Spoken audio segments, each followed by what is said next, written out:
So yeah, welcome back, ladies and gentlemen. Again, we are live every single Monday, Wednesday, Friday at 2 p.m. Eastern Time on youtube.com/Grohlvana and also twitch.tv/Grohlvana.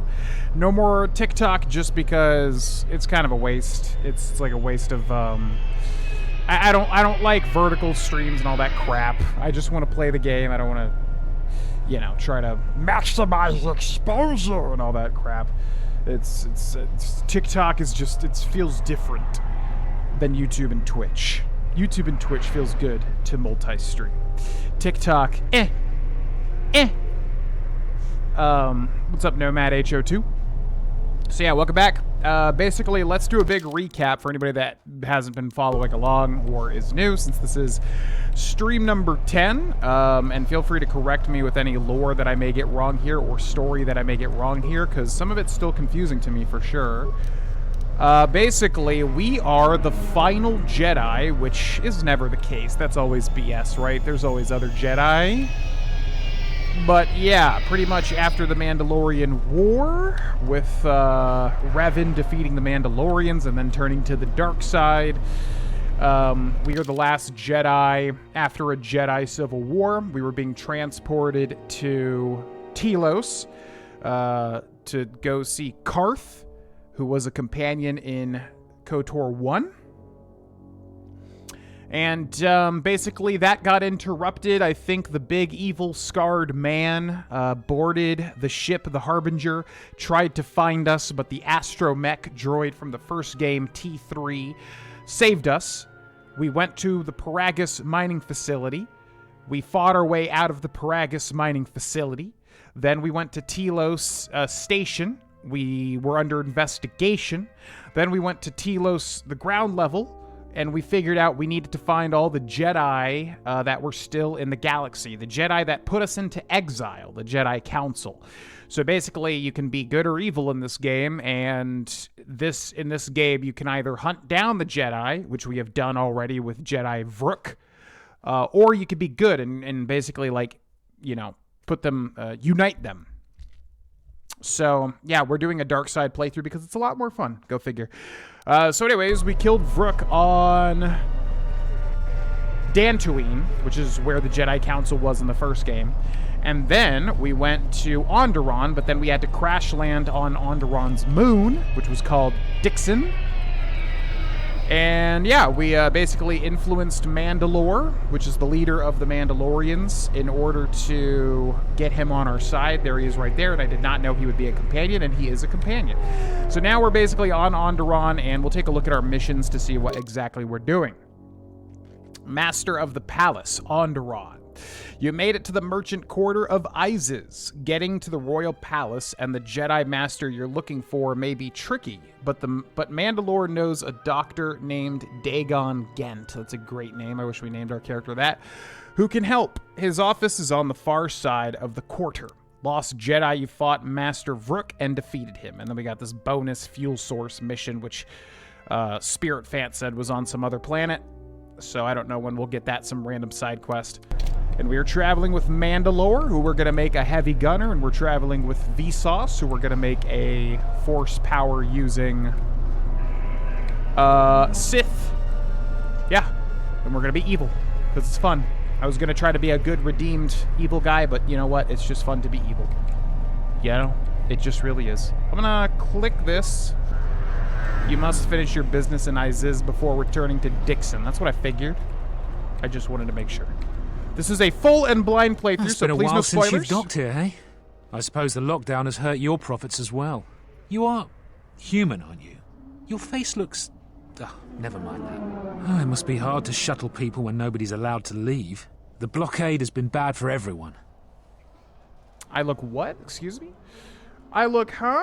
I look how? I look like a clown to you? Am I funny? I look funny to you how? I'm like a clown to you? I'm like funny ha how? Must be hard to shuttle people when nobody is allowed to leave. The blockade has been bad for everyone. What's been going on here? Your manifest says it's been 2 months since you last came here. Oh, it's become much worse since your last trip. Military checkpoints are everywhere. Oh, so yeah, he thinks we're Mandalore, because Mandalore would make trips down to Iziz every now and then. What up, 12 Gauge? What up, Genfair? Hey, how you been? What's up, Lieutenant Dan Ice Cream? Evil every villain is lemon? Lemon.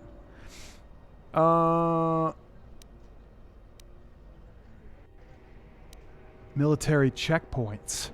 Are they looking for something? Could be.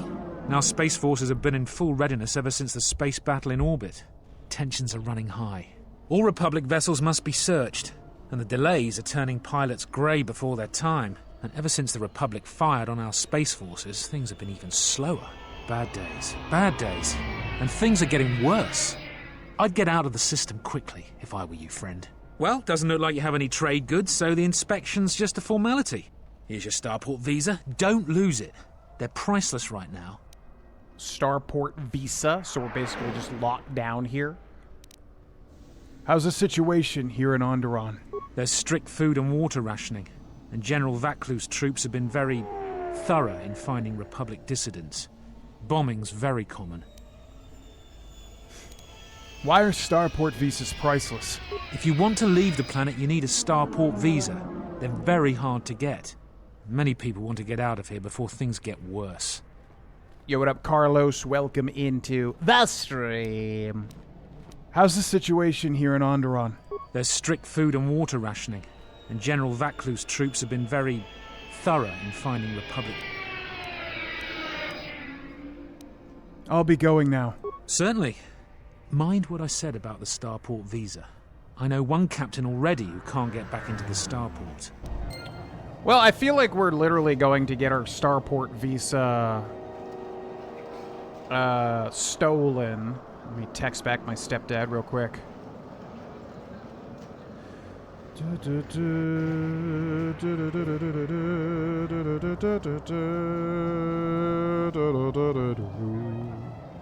Yeah, I feel like we're going to get our Starport visa stolen here because the guy's like, this is very important. Whatever you do, do not get your Starport visa stolen.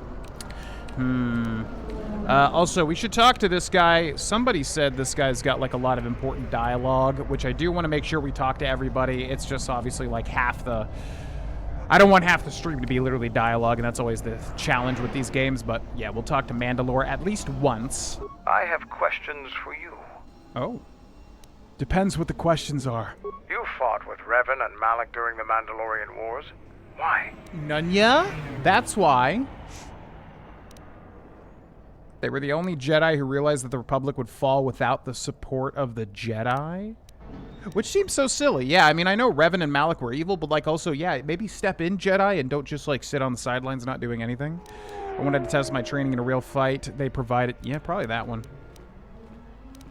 I wanted to test my training in a real fight. They provided an opportunity. Huh. We'd never faced Jedi before, and didn't know the threat they represented. You've always been in the Jedi Order.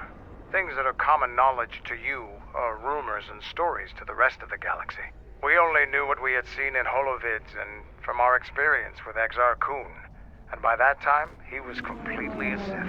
We thought we would triumph easily over such noble and compassionate leaders. Those are weaknesses we easily exploited in the past. What did you think of us? I didn't think of you. Cue that Don Draper line where he's like, I don't think of you at all. The Mandalorians were a menace that had to be stopped. Violent butchers without humanity. Strong warriors and worthy adversaries. I'll keep my opinions of your kind to myself. Fair enough. But let me share some of my opinions. Ever consider what would have happened if we'd won? The Sith would have been nothing more than a border skirmish against the might of my clans. We would have brought a new age of strength and expansion to the Republic, with a wealth of the core worlds providing arms and warships to fuel our growth. Instead, the Republic won. Look around you. Look at what your precious victory has brought you. I ask you this, is the galaxy better off for the Republic's victory? Yeah, probably. Look around at how many Mandalorians there are right now. Look around. Is the galaxy better off for the Republic's victory? Probably than if the Mandalorians won, yeah. You're a fool if you think it's not. I suppose we'll never know. Now, is there something else you needed? You're the one that asked me questions, okay? I didn't really ask you questions. Look around, look around. What's up, Relic Brown? Relic Brown. What's up, Danka Wanka? What's up, Marshall Bland? Changed my profile to an easier name. Well, welcome in, Marshall Bland, with the new name, the newly acquired name. Do do do do do. Do do do do do do do.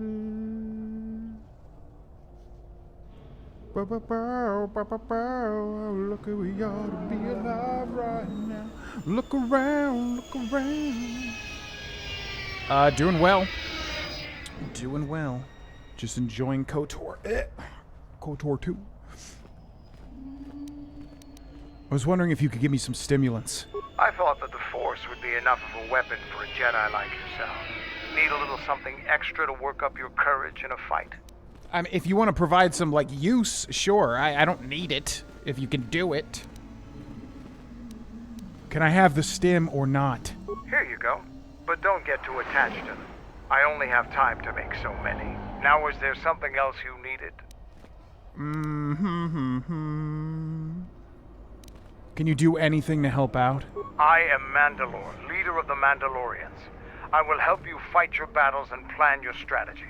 But I will not be your errand boy. Find some other lackey to do your bidding. Now, is there something else you needed? Okay, dude. So touchy. If you're leader of the Mandalorians, I would have thought you'd be tougher than you are. I've fought countless battles. Ones most didn't walk away from. The wounds add up. And even the implants are all that keep me going sometimes. I may have been stronger in my youth, and stupider. But now I've got to rely more on my armor, my weapons, and my cunning. Now, is there something else you needed? Okay. You didn't really take that personally, I guess. Let's do one more. Maybe we should just go through all of his dialogue. Nip that in the bud. Do you know anything about this world? Like us, the people of Onderon are warriors. Early in their history, they built ISIS to protect them from the beasts that swarmed on their world. No matter how far they've progressed, they're fundamentally still warriors standing watch on their battlements. They don't like outsiders, and their inability to take ideas from other cultures gives them a fundamental disadvantage in warfare. They fell quickly during the Mandalorian Wars despite their martial skills. Their technology and doctrine are not in the same league as Mandalorians. Now, is there something else you needed? Yeah, no one's on the same league as the Mandalorians. The Mandalorians are so cool. They're just the best. The absolute best. There's something about Mandalore that the game doesn't really tell you outright. It's kind of missable, but it's a spoiler. Well, if it's a spoiler, I definitely don't want to know it. But if it's something that we end up missing and not seeing, yeah, feel free to mention it.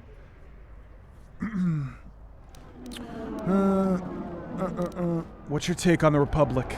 The Republic is a stagnant beast that had been killing its people for years before the wars began. Were it not for Revan's strength, the Republic would already be dead. I wonder how true that is, or how biased he is. But you were defeated, and the Republic is recovering. Open your eyes. The ease of our attack was as much a testament to the strength of the Mandalorian clans as it was to the weakness of the Republic. Only then did the battle turn. But as you know, only a handful of Jedi fought, while the others cowered in their halls, afraid to meet us head-on. I do wonder how true that is. Like, why were the Jedi so neutral? That's really lame. I don't know, like, in overall Star Wars lore, how that's portrayed. But was there a good reason they didn't, like, step in? Or were they just super lame?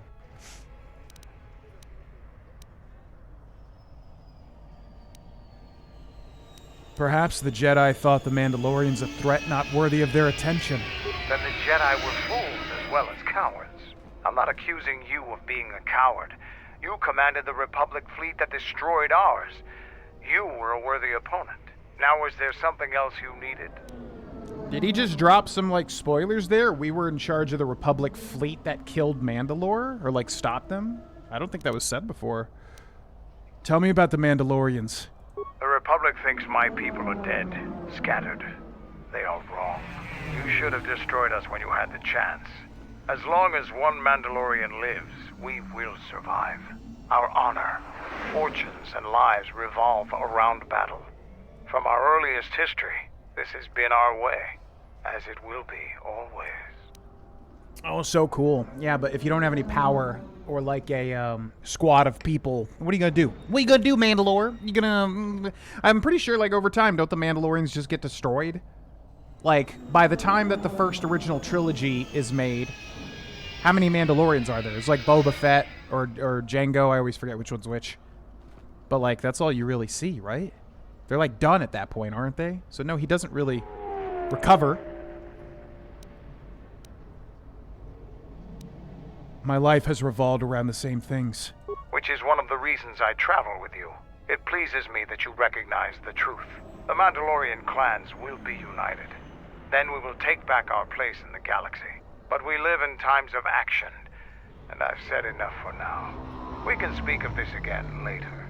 Now, is there something else you needed? See, I like when games do that with a lot of dialogue, when they kind of just go like, all right, that's enough for now, because that's good, because then it keeps the gameplay moving. Okay. Are you certain the clans will follow you? We have suffered defeats before, but none like our defeat at Malachor. Our spirit may have faded, but it hasn't died. It will burn bright again, like a star in the heavens. Sounds like a lot of cope. Some Mandalorians don't seem to have the same spirit anymore. The end of the Mandalorian Wars was something new and unknown to us. Revan fought us like a true warrior and defeated us on our own terms. Revan embodied our philosophy and showed us our own weaknesses. Then he exploited them. It was a painful lesson. With Mandalore dead, our weapons taken, and our pride destroyed, many lost their way. But I will change that. You know what's kind of interesting? It's kind of like the U.S.-Japanese war, like Pearl Harbor. As far as I understand, looking into that, it was a little bit similar, right? Like the Japanese were just like, oh, we can definitely defeat the Americans, but then we put up such a fight or whatever that they ended up respecting us through the war and then surrendering or whatever, obviously with the bombs. Kind of, I don't know, I don't know how accurate that is, but it's kind of an interesting real-life parallel almost, like two somewhat honor-based cultures. I don't know about, like, America, but in a certain way, and then, like, one respecting the other and vice versa sort of thing. Elements there, maybe. Okay. I'll change that. Why? I don't think we would help him build back Mandalore. I don't think we care about that. I asked ChatGPT about Mandalore because I wasn't thinking about telling GV, but it said that it does reveal in the end game and teases it. This sounds like tricky territory. I don't know how much of this I want to know about. As usual, I would prefer not to know things I don't need to know. They survive in small groups around that era. Oh, yeah, like in the Mandalorian show. That's true. I forgot about that. Okay. I don't want the Mandalorians to become that powerful again. There are two types of people to Mandalorians. Allies and enemies. Right now, we are allies. I don't want the Sith to destroy the Jedi. But before you set yourself against me, consider one thing. Many in the Republic look at Mandalores as wild, violent Kinrath. Now, after many years, a new Mandalore has returned. We have a long tradition of honor in dealing with allies and those who provide us aid. It's a tradition that those we war against are quick to forget. I can tell you want to know more, but we can talk more later about this. Now, is there something else you needed? I think that's everything. How did you become Okay, it keeps adding a new one. We'll just go through all of it just because we'll have to do it eventually anyways. How did you become Mandalore? Being Mandalore is the greatest honor for our people. Mandalore's helmet is passed from one leader to the next. When Revan executed Mandalore before our eyes, he cast Mandalore's helmet away, denied it to us. He took Mandalore's helmet and left with it. If he hadn't done that, the new Mandalore would have been chosen that day, but without leadership and direction. The clans scattered, fell apart.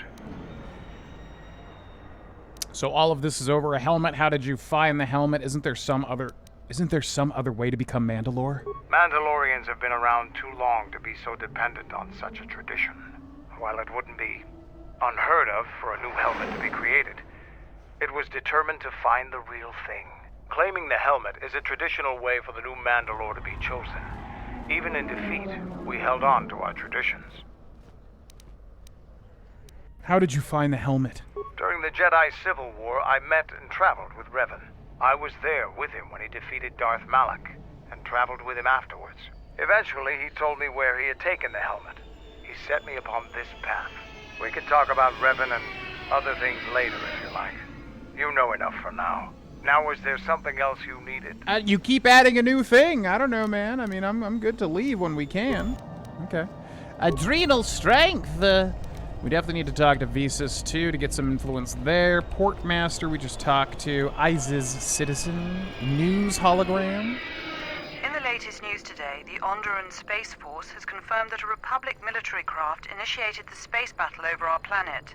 Sources inside the military say the first shots of the massive battle were fired by the Republic vessel, the Ebon Hawk. The Ebon Hawk is a capital-class vessel, and it destroyed 15 Onderan military fighters before being destroyed by Colonel Tobin's forces. Queen Talia is expected to make an announcement later today. Whether her support of the Republic will falter due to this attack is unknown. That definitely did not happen, right? We did shoot... Yeah, we did shoot people, but the Ebon Hawk wasn't destroyed. That sounds like propaganda, I guess. Or I guess the Ebon Hawk was destroyed. It's back on the moon. I'm forgetting. We had to crash land, I suppose.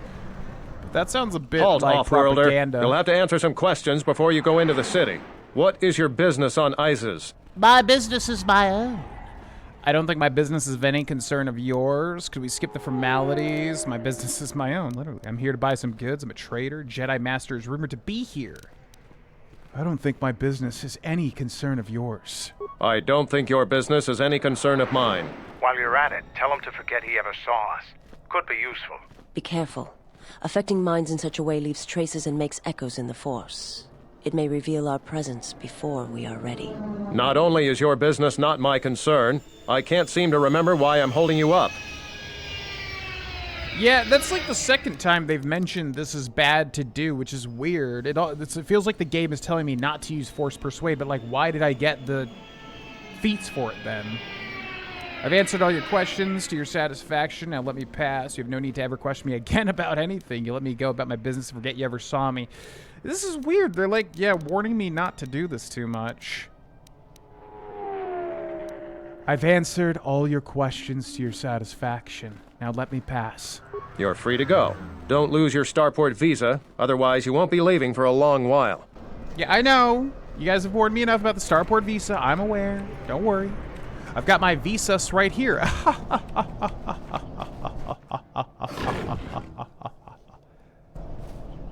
Eh? What was that? Skin condition is starting to rival Palpatine's. No, no, no, no, no, no. The eye goggles are bugging out. Yeah, I honestly hate these. Yeah, I wonder if we can switch that. I hate how some of this stuff looks. It's this, right? Both in sensory visor, survey gear. So what is this? Immunity to critical hits. Yeah, that's not that big of a deal. Dex +1, stealth +4. Immunity to poison I like. Awareness. Immunity to poison's kind of nice, but it hasn't even been a problem lately. Maybe we can wear this instead. How do we look? Still dumb, but less dumb. What's up, dock worker?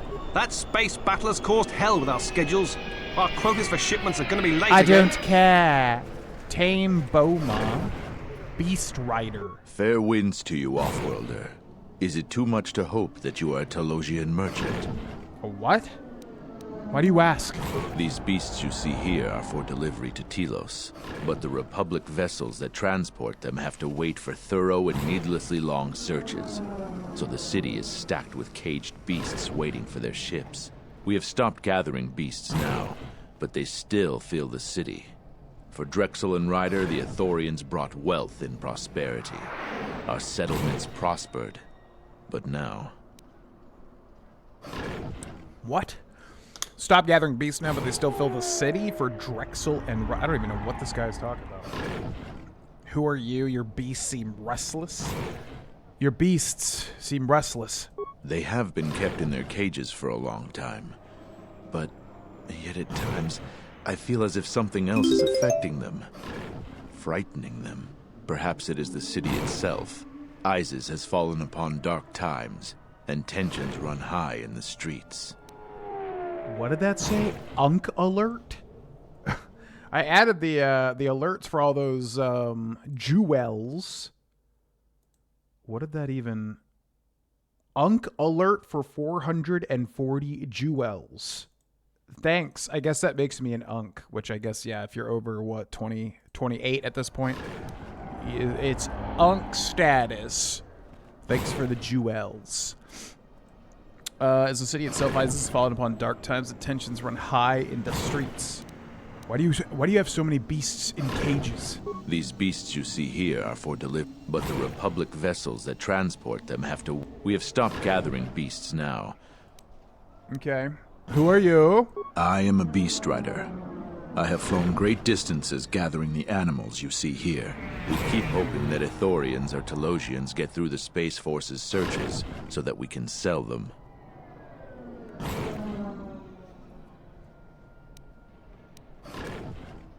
Why does Telos want your beasts? Telos was attacked by Darth Malak in the Jedi Civil War. The surface was completely destroyed. The Ithorians have been searching for appropriate wildlife to create a new Telos, but their merchants are stalled by the blockade. Man, you sure have a lot of dialogue about these beasts, okay? Tell me about the beast riders. Our people have been here for centuries. Though we were not always one with the wilds of Onderon. In ancient times, our people were criminals, prisoners who were cast out of ISIS and sentenced to die by the beasts in the wilds. But our ancestors learned how to survive and even tame the mighty beasts. They became our strength and companions. We fought endlessly with ISIS for resources and survival. But 2 generations ago, an ISIS princess named Galia and a great beast rider hero, Oron Kira, married. They united our peoples. But now things are unraveling. Even the beasts can smell it in the air. Okay, dude, I don't need the whole, like, beast tamer story. Man, I did not expect to get the whole rundown of this beast guy. I don't know what's going on with the companion identity. There definitely seems to be some big spoiler that y'all are dancing around. I don't know what that is. So, yeah, be careful with spoilers in the chat, because I think we're verging on something I have no knowledge of whatsoever. I was crying when our friend... I'm surprised what got me more out of that episode. I really thought... I don't want to spoil it, but I really thought the big thing would get me more, but then the smaller thing got me much more in terms of being emotional watching that. What a masterpiece. What a masterpiece. Such a good game. Okay. Man, this guy has so much dialogue about the beast. How are things unraveling? Many beast riders have fallen to the city ways, and some are now no more than common thugs.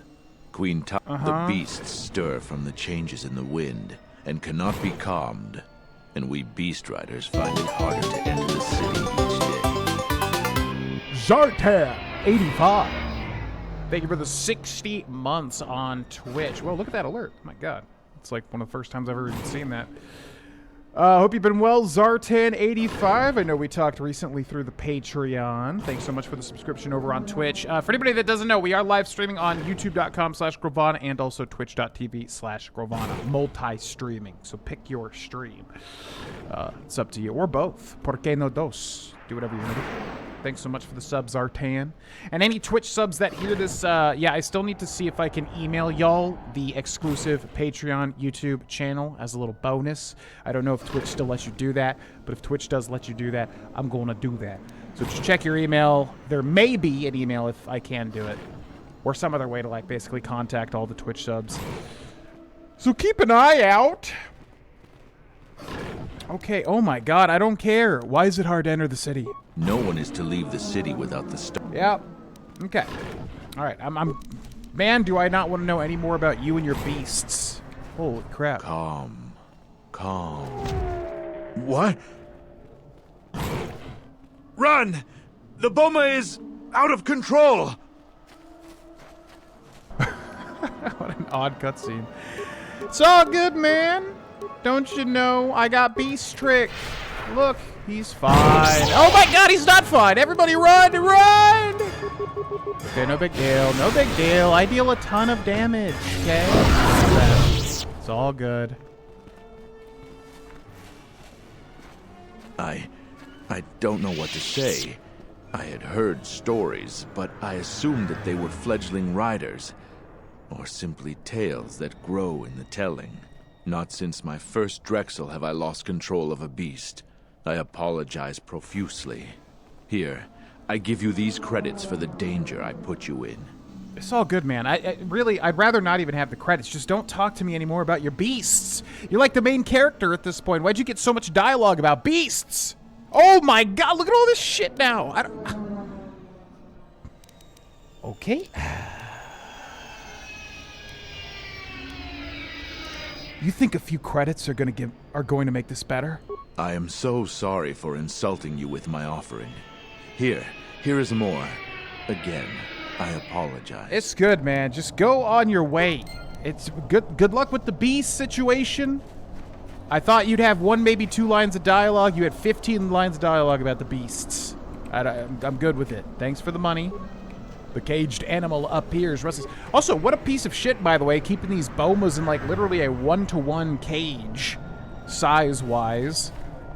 And then he puts the Cannock, which is smaller, in a double-sized cage. Ridiculous. Least favorite NPC on this planet thus far. What is this? There's trash on the ground. Hey, pick that up! You come here, you are weak and scrawny without my powerful weapons and defenses. Special sale just for you. Oh, this is like spider guys. These guys are weird. What's up, Zartan? Well, hey, look at that. Yeah, people love the first KOTOR playthrough, so we on to number 2. Yo, thank you. Deshaun, thanks for watching. Thanks again for them jewels. All that lore he spilled just to fail his only job. But wait, there's more! Yeah, usually the side characters just have, like, 1 to 3 lines or whatever, not like 15 lines about beasts. Okay, what's your deal? An Aqualish merchant? Roughing up some Bith for a few credits. I guess we're being racist here. I don't need your junk to make me strong, cretin. Oh, I wanted to hear his response. An Aqualish merchant. Shouldn't you be roughing up some Bith for a few credits? Not all Aqualish do such things. Besides, Bith are hard to come by. Me, I make credits by selling things people need for violence, and Isis is in great need of weapons, armor, and more. What do you know about Isis? Everything turning to soil heap here. Military is very bad. Queen rules here, but many of her troops are more loyal to General Vaklu. Evil man. He won't let me sell the goods to Isis, but how can you stop bad people without repeating blasters and energy shields? Oh, so we can probably side with General Vaklu to be evil. What do you know about the Queen and General Vaklu? Queen Talia, some say is weak, others say is not. She wants to stay with Republic. General Vaklu is her cousin, powerful man. He thinks Republic is trouble. Republic brings great miseries to his peoples, but Vaklu is more evil because he won't let me sell goods in the city. Okay, so is he evil or you just don't like him? What do you have for sale? Things not allowed inside the city. Stupid Onderonians can't see need for any of my weapons. People need my goods to defend themselves. But they say my goods are banned, so all the killing implements are sitting here unused, but you get special sale from Murdar's Misfortune. Show me what you have. Okay, what you got? Let's take a look at weapons. Gand Silencer. Exchange Negotiator. Blade. Blaster. Disruptor, Blaster Pistol, Disruptor, Carbine. Armor. Matukai Adept Robe. Defense bonus 1, Constitution 2. Whoa, okay. That's pretty good. That might be a better robe. It's weird that this game starts you with the Master Robes from the start. In the first game, you have to go through the whole game to get them. 4,800 out of our 3,200. Probably is worth, though. Multispectral target assessor. Rebreather. Whoa. Ooh, that's pretty good. Regal visor, persuading charisma, both in precision gloves. Okay, he's got some good stuff. Thermal shield generator, nerve enhancement system. So let's buy the robe. Yeah, let's buy the target. Whoa, that's pretty good too. Multispectral target. What is this? What is this? Feature required weapon specialization, blaster, pistol, but what is it? Oh, it's like the headpiece or whatever. 6K credits, Let's get the rebreather mask, though. Regal visor, constitute, charisma and persuade, precision gloves. This is pretty good, too, right? No. It's actually not that great. Thermal shield. Okay, then what do you got here? Misc. Thermal detonator, plasma grenade, sonic grenade, frag grenade, ion charger mark, underlay, regen 3, crippling scope, martyr. Okay. That's good. We are going to need to sell at some point because we have a lot of stuff we can sell now. Reflex package, biotech implant, strength, saves, reflex, dex. I think we just bought one of these, right? Immunity to critical hits, but that looks dumb. Stealth, immunity to poison, survey gear, awareness. Why can't we wear this? Oh, medium armor. Shoot. Okay. All right. Thank you. Let's go back here. We did get this. So the Jedi Master Robe gives us defense bonus 3, and then it's all modified. Regenerate force points 1. This is better, I do believe. Defense bonus 1, 2, 2, 2. Constitution, Dex, and Strength. That does sound better. And then I think we got something here too, didn't we? Maybe, maybe not. Okay, no big deal. We're not having much issues with combat currently. Onderon soldier. General Vaklu was an underground resistance leader during the Mandalorian occupation. Built this in a cave with a box of scraps. All right, that everybody? Okay. Into Isis we go. Beast Rider Lore Complete Anthology Volumes 1 to 6. Is that already on sale? Man, I pre-ordered that. Have you enjoyed the companions in this game thus far? How do you think they compare to the first game at the moment? Absolutely. I think they're definitely better, if I can see them. So in the first game, I'm trying to remember all the companions. Some were really good. About half were, like, kind of forgettable, I feel like. And the other half were, like, really interesting. This game, I would definitely say I prefer the companion so far. Visas is super interesting. Mandalore is super interesting. Bao-Dur, I was talking about this with my Magic the Gathering group last night. I don't know what his deal is. He just kind of appeared. Maybe we'll learn more about him later. HK's HK, obviously. Krea's super interesting. Handmaiden, I don't know enough about. T3 I love, but it's a droid, so I'm not going to use T3. And even Atten seems to have some interesting backstory, and we don't know who this is or this is. So I would definitely say that I prefer KOTOR 2's companions to KOTOR 1's companions thus far. I'm Captain Galisi, Offworlder. If you want to pass here, I'll need to see your starport visa. I wonder if this is where we find out we got it stolen. Here's my visa. Everything seems in order. You're cleared to go. Why are these visas necessary anyway? There are reports of Republic smugglers arming dissidents in the city. Checkpoints have been set up throughout the city to prevent more civil disturbances. There are 2 types of starport visas. The type you have is an individual visa, good for just you and any pre-registered staff and family that accompany you. The Office of Immigration also issued open visas. If I hear visa or beast again, I'm going to lose my mind. How would I get an extra starport visa? Because of the Republic attacks, General Vaklu just announced that the Office of Immigration has been shut down. There have been a lot of edicts since the Republic launched an unprovoked attack on our space forces. No one can get starport visas anymore.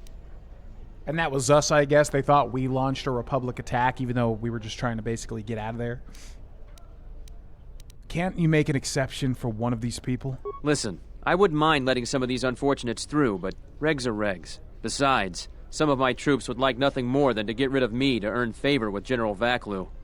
Actually, I shouldn't have said that, because that was like a light side thing. Why does Vaklu want to get rid of you? Any officer loyal to the Queen has found life increasingly difficult. So far, all the officers in the merchant quarter are still royalists, but many of our troops think Vaklu is right. I think he's right too, but he should respect the Queen's orders. But if I break any of Vaklu's orders, I fear some of my men wouldn't wait for my court-martial. Okay, I don't... Oh my god, all these side characters have 15 lines of dialogue. Why are Vaklu and the Queen fighting about? What are they fighting about? The Republic and the Jedi brought many wars to our planet. Things were far simpler and safer when we were independent. General Vaklu keeps pressuring the Queen to listen to the will of the people and secede from the Republic. But Queen Talia is staunchly in favor of the Republic. I think we said this already, right? Why are the visas necessary? There are reports of Republic... Yeah. Okay, bye! Thank you!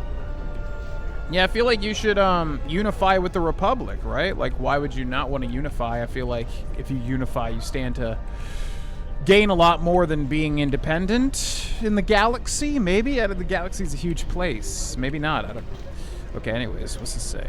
Security terminal. Hey, what do you think you're doing? What? This terminal is restricted to military personnel only. Okay. God, it's out here in public. I mean, I'm just trying to, you know, take in the culture. That's all. Defense turret. It's inactive Let's at the moment. hurry this up. I want him escorted out of here quickly. This is outrageous. I'm not a spy. I'm a journalist for Isis Calm. You're a Republic spy, and your propaganda will be silenced. We are taking you back to our barracks for interrogation. But, well, you can't be serious. You accuse me of propaganda?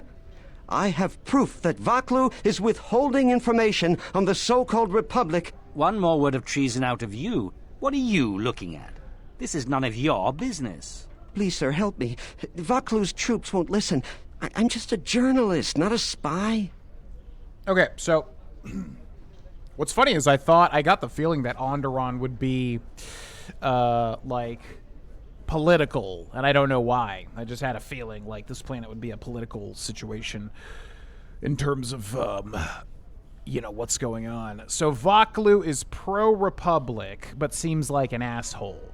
And Talia is pro-independent, but seems like a better person. Which means if we're being evil, we probably want to side with Vaklu, but we'll have to see. I'm not getting involved. Soldier, what's going on? Do you have some sort of warrant? What's going on? This spy has been using his position as a journalist to spread lies and dissent among our people. No doubt he's been up to other treasonous activity as well. But that's just crazy. I was a member of the Resistance. I fought in the Mandalorian War.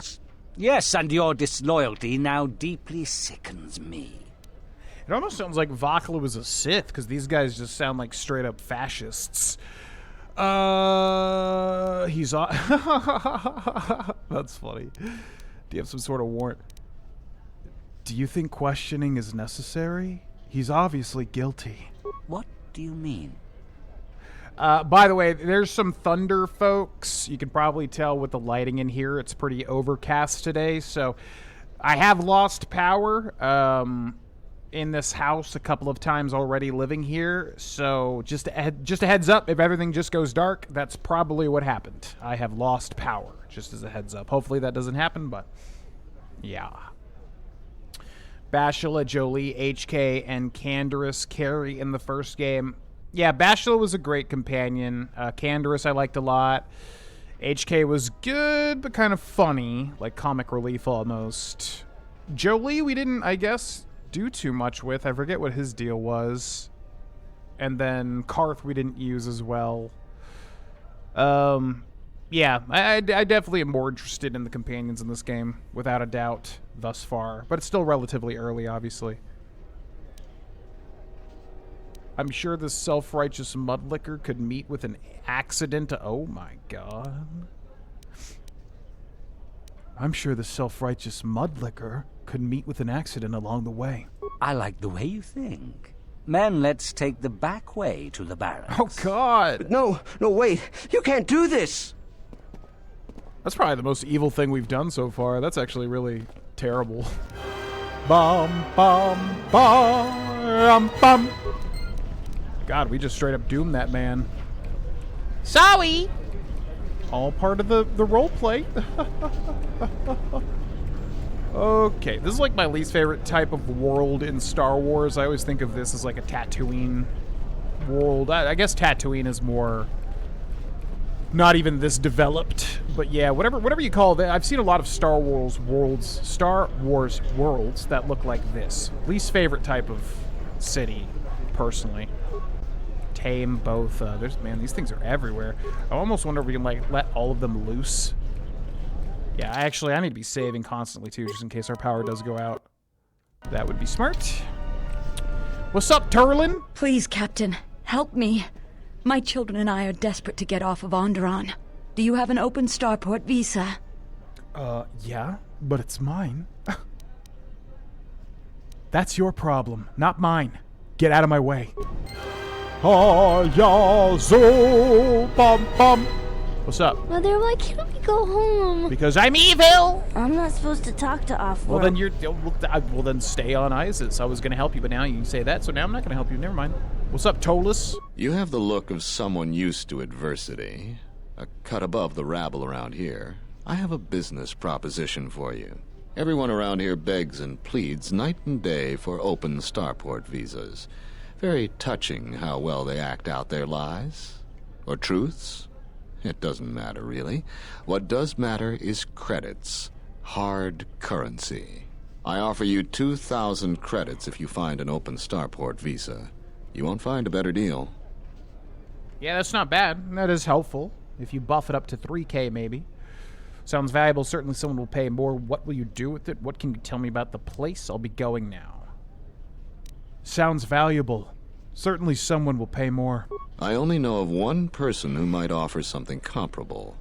And what's going on there is illegal. I'm a legitimate trader, so there's no risk. There's only one thing ultimately more important than money, and that's your life. She's trouble. I wouldn't deal with her. Ooh. New companion? Probably not, because we only have 2 companion slots left. We already got Mandalore for this part of the game.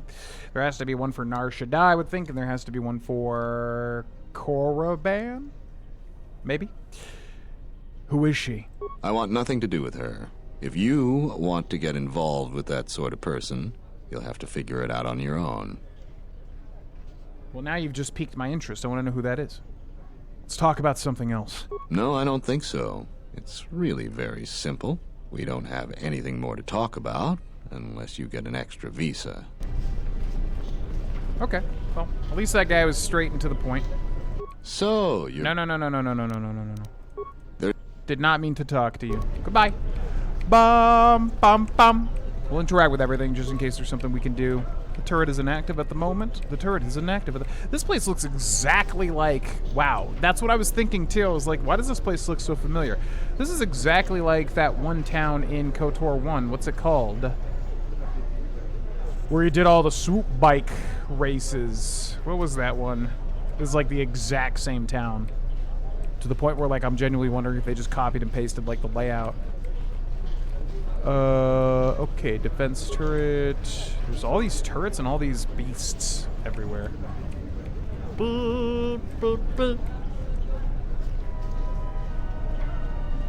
Gonna feel silly when he finds out what we've all been talking about and didn't realize it.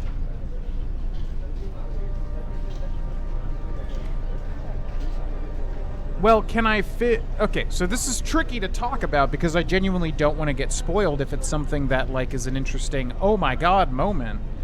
But the way y'all are talking about it makes it sound like I should have understood something here. So I don't know. I mean, the only thing is that Mandalore... Oh!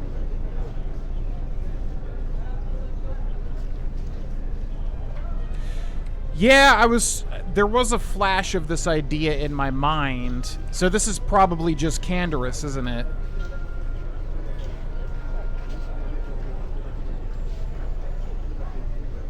I wonder if that's what you guys are saying.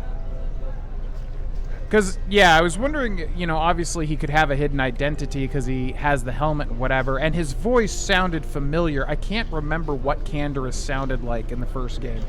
Anyways, I'm gonna bet that's what you guys are saying, is that this is actually Canderous, the companion from the Mandalore companion from the first game, which would obviously be a cool little twist there too. But he didn't say anything that expressly gave it away, at least in a way that I would have remembered, like all of his specific lore, if that's what you guys mean, because that's not been confirmed yet.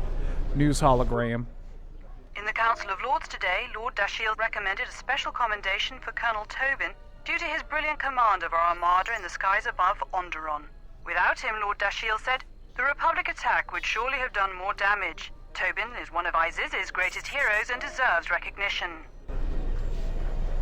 Yeah, that's fair. He said that he traveled with Revan. Yeah, I guess I was thinking of a different time. I think for me it was more so his voice. I was like, why does this guy sound familiar? But he almost sounded like Vrook, too. Like, they have a similar kind of voice actor. Yeah, there was definitely, like, something in my brain going, like, something feels off here. The traveling with Revan bit, I wasn't sure. Because, like, I always get all the timelines mixed up, basically.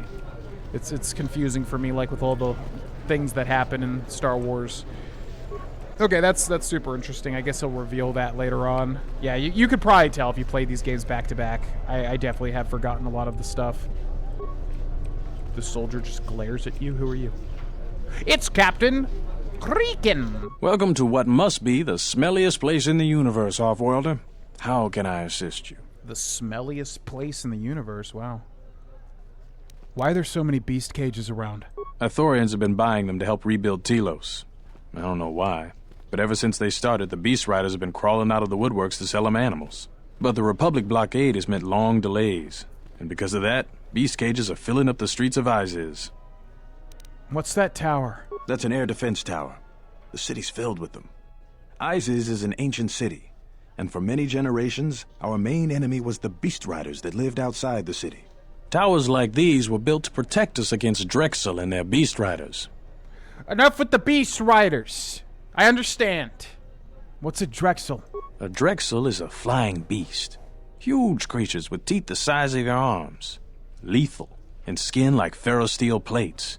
Somehow the Beast Riders figured out how to tame them years ago. That's definitely Phil Lamar too, right, I think? As the VA.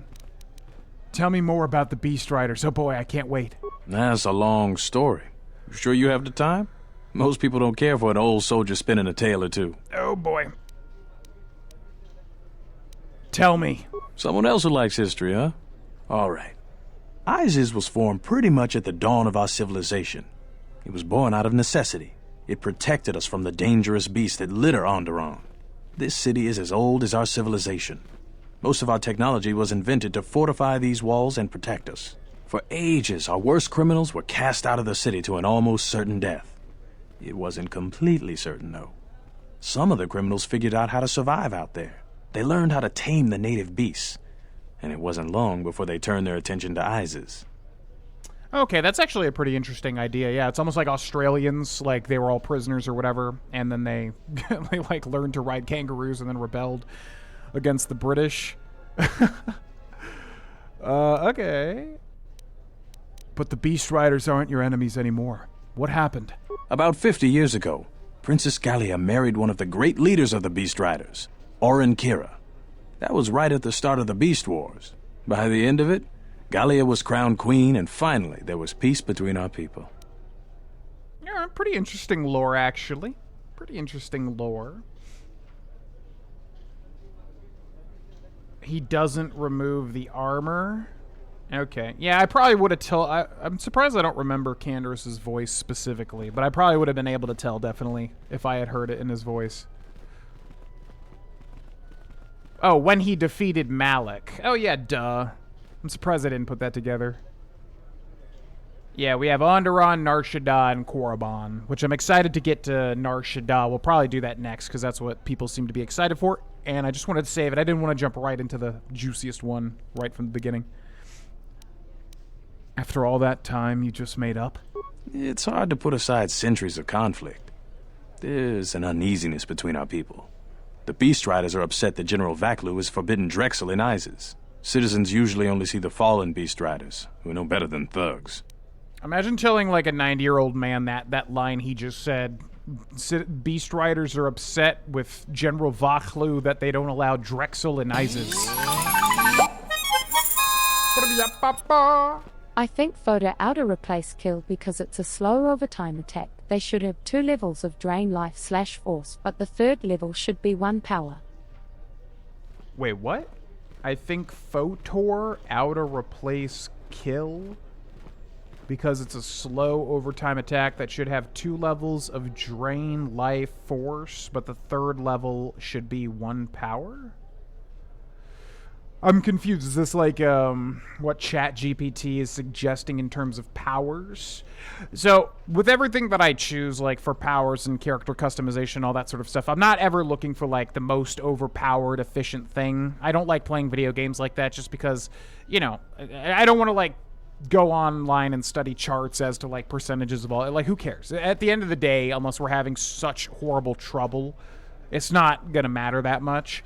For me, it's usually just what spells sound cool. I just went through my D&D character at the gym today, and I was like, you know, okay, let's make sure his spell list is flavorful for the character. I don't care about choosing like, you know, the most powerful bard spells I can choose. It's more so just like what, you know, what makes sense for the character. That being said, what's Fotor? Because, yeah, I agree with you. I think Kill definitely feels bad. It doesn't really deal all that much damage. That's why I've been using the Shock more. It just feels like it does a lot more upfront damage. But thank you for the $5 super chat, McGruff405. Thank you, thank you. Clan Ordo lives? Yeah, a lot of this I've forgotten about. Oh, Fotor the game, right? Fates of the Old Republic. Right. That's what I was wondering. I was like, wait, isn't that game? Yeah. I still haven't seen, like, the reveal for that. Oh, I see what you mean. Okay.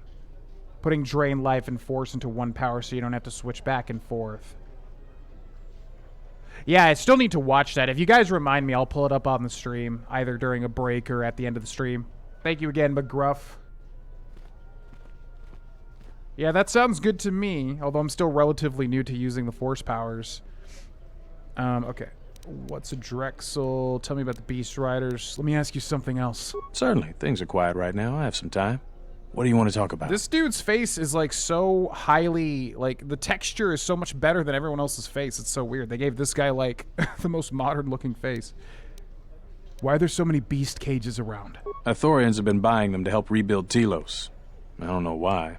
But ever since they started, the Beast Riders have been crawling. But the Republic blockade has meant long... Okay, I think we know that. What's that tower? There are a lot of soldiers around. These are troubled times. You've probably heard that General Vaklu and Queen Talia are having some disagreements. Tell me about the troubles. I've been warned from command to keep my opinions to myself on that. So I've learned my lesson. I'm going to keep my mouth shut. Ask around, though. There are plenty of people who'd like nothing more than to talk about it. All right. How did you get into trouble? What do you mean by that? What do you mean by that? The politics of the day is probably the most talked about subject in the city, and everyone wants to share their particular view of what's going on.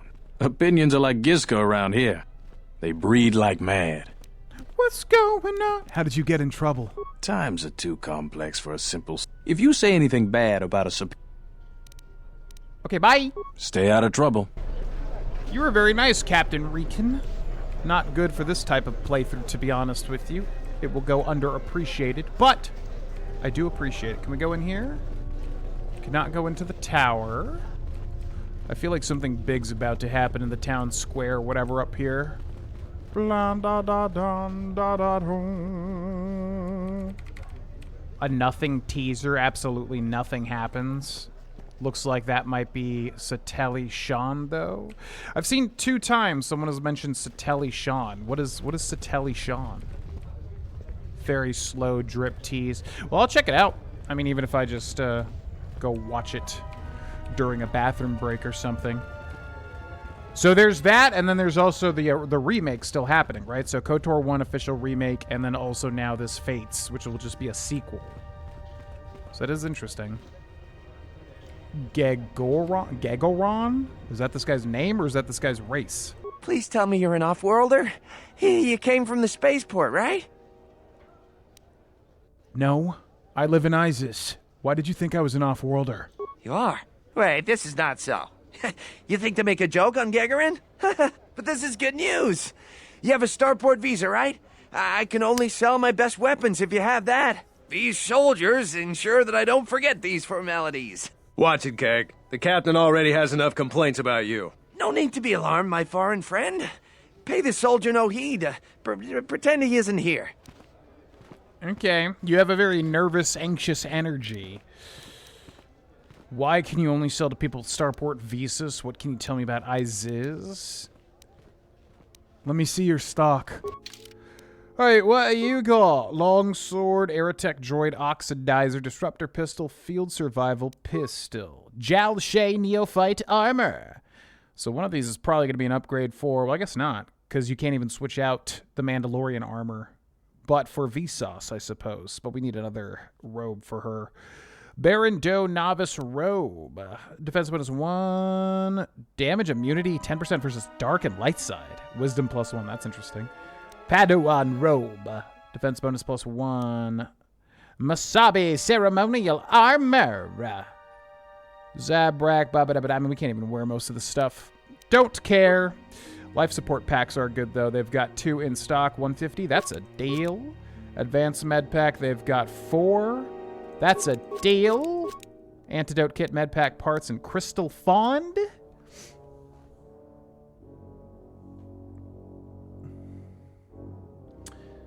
So we should still be good, but my light just went off for some weird reason.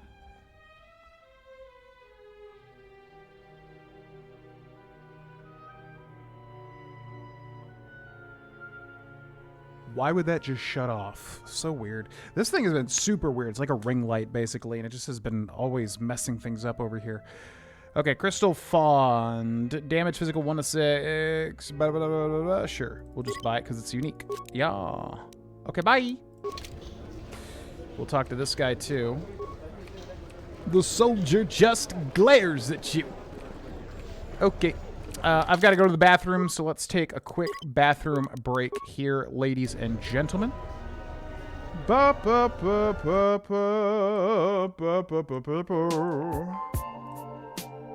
catch up with the chat as well real quick. Thank you again, Zartan85, for that Twitch subscription, and McGruff for that $5 super chat over on YouTube.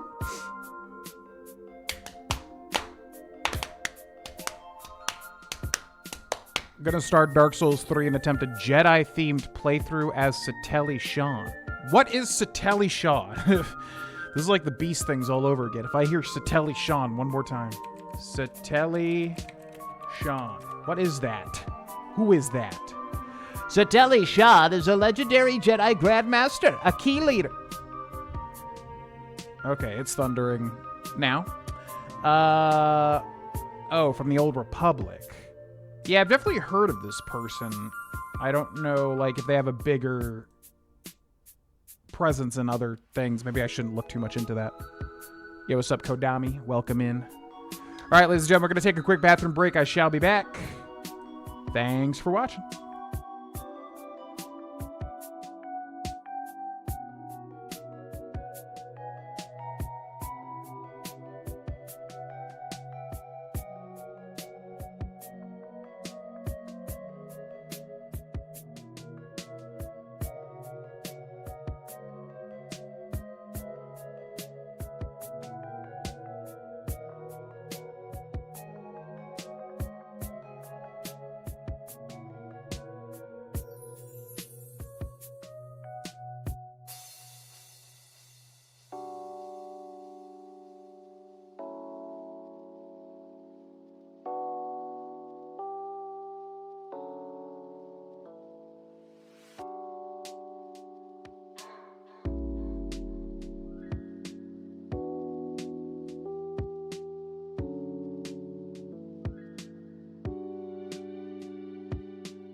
All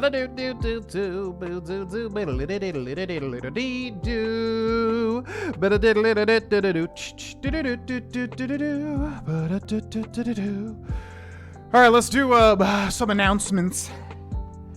Not that there's anything major, but yeah, for anybody watching that doesn't know, we're streaming on twitch.tv/Grohlvana and youtube.com/Grohlvana every Monday, Wednesday, Friday at 2 p.m. Eastern Time until KOTOR 2 is defeated, at which point we will then look back on the month and say, is streaming definitely a good thing to continue doing, or would it be better to switch all of my efforts into voice acting with the time that I would be streaming? Where I stand currently is definitely, I enjoy streaming a lot when people chat and, you know, people come out and talk and all that. It's fun for me, for sure. The super long, stretchy periods of just like no chat and whatever, not as fun. I'm a social creature, so go figure when the stream is a bit social, you know. It's a lot of fun for me. You can't rely on that. Sometimes there's just going to be slow streams.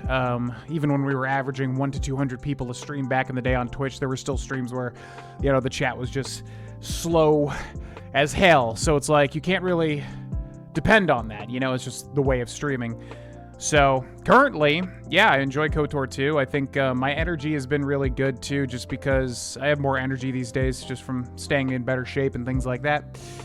So we'll see once KOTOR 2 is defeated. If we look back on it and, like I said, I want to continue streaming into other stuff, then we will. And if not, that's okay too. You know, we just got to make the best choice.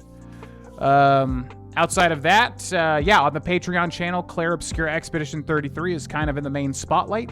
Just recorded a great episode, uploaded it.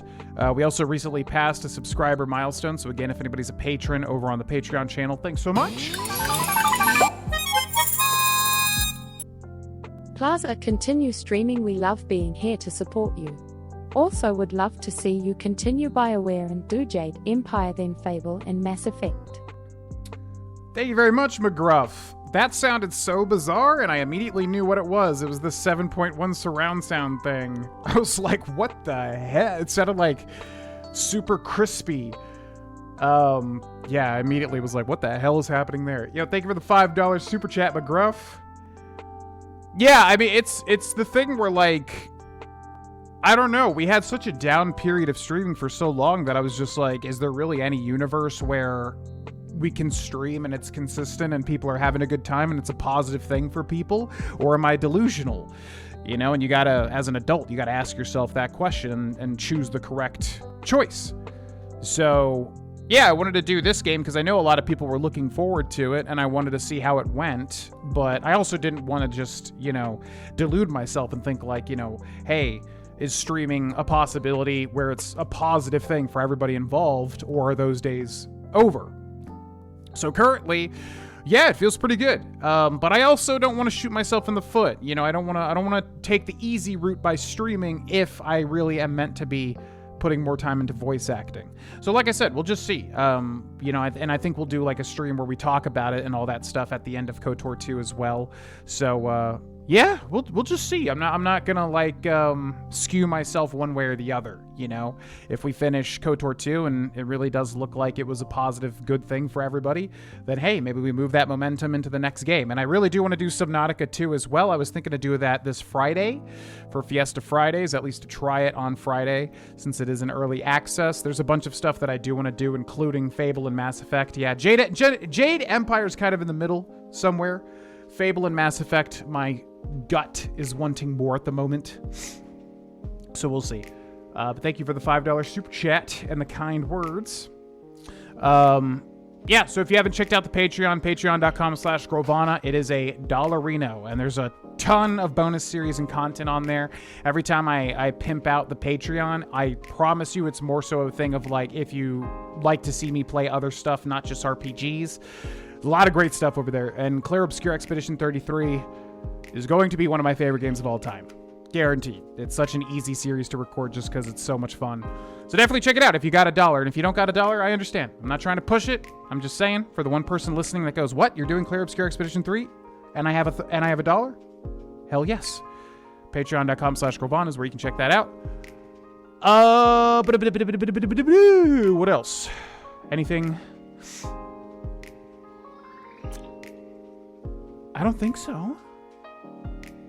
What do I feel like they're definitely... yeah, Oblivion Remastered and Red Dead Redemption 2, super close to finishing, so we'll have to figure out what to do on the main channel once those two are done. Those two are very, very close to finishing as well, right here on the main channel. I guess that's it. Feels like there's a lot more. Maybe I'm just forgetting temporarily. Anyways, let's catch up with the chat, and then we'll jump back into KOTOR 2. Folks. Ba-bum-bum-bum-bum. Kodami soup. Hope they add the good and evil companion influence from 2 to the remakes. It will make the companions more interesting and give more replay value. I definitely agree based on what I know, which I don't feel like I fully know what's going on with all that, but from what I can surmise, yes, totally agree. Kind of what they did with New Vegas, too. Same company. Obsidian, obviously. Expedition 33 series is phenomenal. Well, thank you. Yeah, what I mean by that is, listen to your heart. I want to be serious about that. Like, if I'm feeling like at the end of KOTOR 2, like, wow, I really want to continue streaming, I think it'll be a really fun time, then absolutely, I want to do it. I just don't want to... In the past, I've chosen streaming because, well, it's always there. You can jump right into it. You can do it. I don't want to make the easy choices based on who I am in this current moment. I want to make the right choices, not the easy choice. The easy choice is to just keep streaming because, there's so many things that I want to do, and it's easy when things are going great. But I want to make the right choice. So that's all I'm saying. I want to complete KOTOR 2, look back on it, and then make the right choice. And if the right choice is to continue streaming, then great. But I just want it to be the right choice, the real choice. Yeah, what's up, North Star? Thank you very much. Very much appreciated. Yeah, Jade Empire, I just don't know much about. I do want to play it. It's just that Fable and Mass Effect are 2 series that I know for a fact it's been long enough that I really want to do them. But I've heard good things. I just don't really know about Jade Empire. And like I said, I think you're the one that gifted it to me, right? Kodami? I'm starting to get back into exercising by going swimming. God damn, that shit's a workout. Yeah, I'm jealous because I've really wanted to swim for a long time now. The gym I was at in Colorado did have a pool, but I never used it. Just because, I don't know, it felt kind of weird, like especially in the cold, stripping down and then going to the pool when it's already cold as hell outside. But I'm jealous. I used to love swimming as a kid in Florida. A lot of pool access. I always found swimming to be one of my favorite types of exercise. And yeah, it's definitely a workout too. Yeah, but I envy you. Best of luck with the swimming. Regarding companions, but I'll say no more. Okay, if it's important enough where you can kind of push me towards it, feel free. But yeah, if it's a spoiler, as usual, I'd rather avoid them. Swam laps. Oh yeah.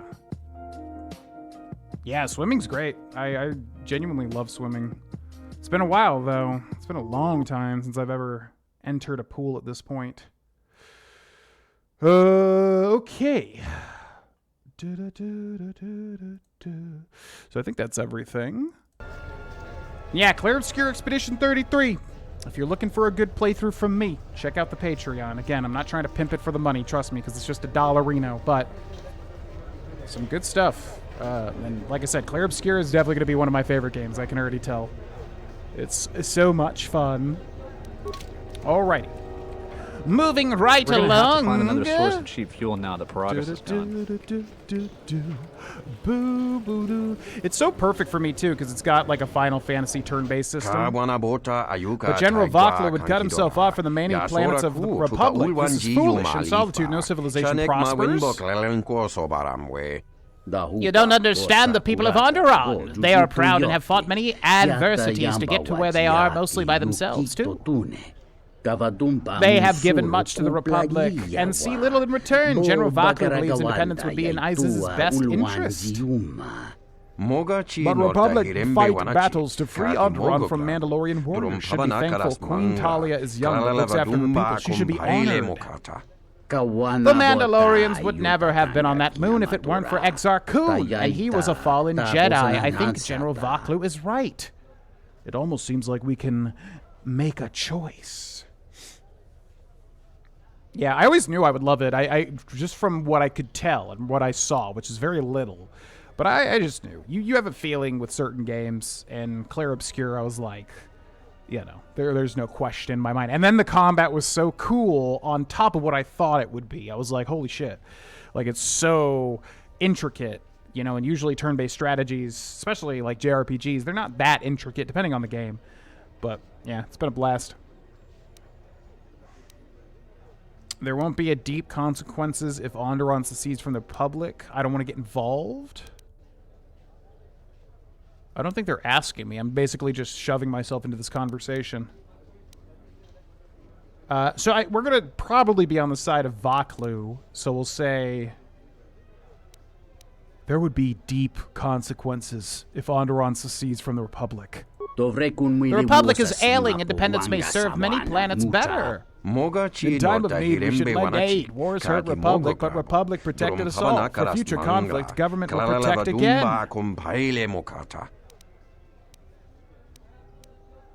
Okay, I mean, what do you want me to... I don't know much about General Vaklu. Vaklu lies. He twists words and tries to take the heart of people away from their rightful queen. He's a shutter. He is a war hero, leader of the resistance during the Mandalorian Wars, a man of vision with experience. He may not tell all the truth, but he works for the best interest of the people. Many people realize this. He would start war to oust the good queen. The suffering he would bring is wrong. I thought they were on opposite sides. I thought the dude with the horns was on General Vaklu's side. What do you think of Queen Talia? Talia works with Republic. She rules peaceably and is popular with her people. Her intentions are good, I admit, but those close to power see the mistakes she makes. Nobles, high-ranking military, they all support General Vaklu. She does not have the experiences of governing, which ISIS needs in these times. Who do you trust more? Human asks good question. I don't trust Vaklu. He lies to people. He has been caught in them before. Talia, honorable. The question is unfair. Sometimes leaders know things the rest of us can't know. I may not trust everything he says or his people say, but he is also a man of honor. He never breaks a promise. But if you can't trust your leader's words, then how can you trust their motives? Human sentient, what do you think? Yes, human sentient, I want to hear the answer to this as well. Do you stand with youthful idealism or with political pragmatism? I also confess I am curious what you think. Everybody just cares. This is like a Witcher 1 situation. I remember in Witcher 1, they would go on these giant dialogue diatribes and then ask you for like some big philosophical answer. Yeah, I'm trying to, McGruff. We need to do a big, talk to everybody session. It just takes so much time, but I know we're at that point where we definitely need to do it. We just don't have access to the Ebonhawk for half this game.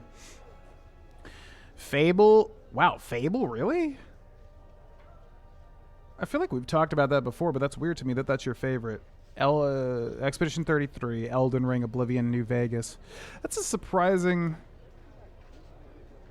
Your top 5 of all time? Yeah.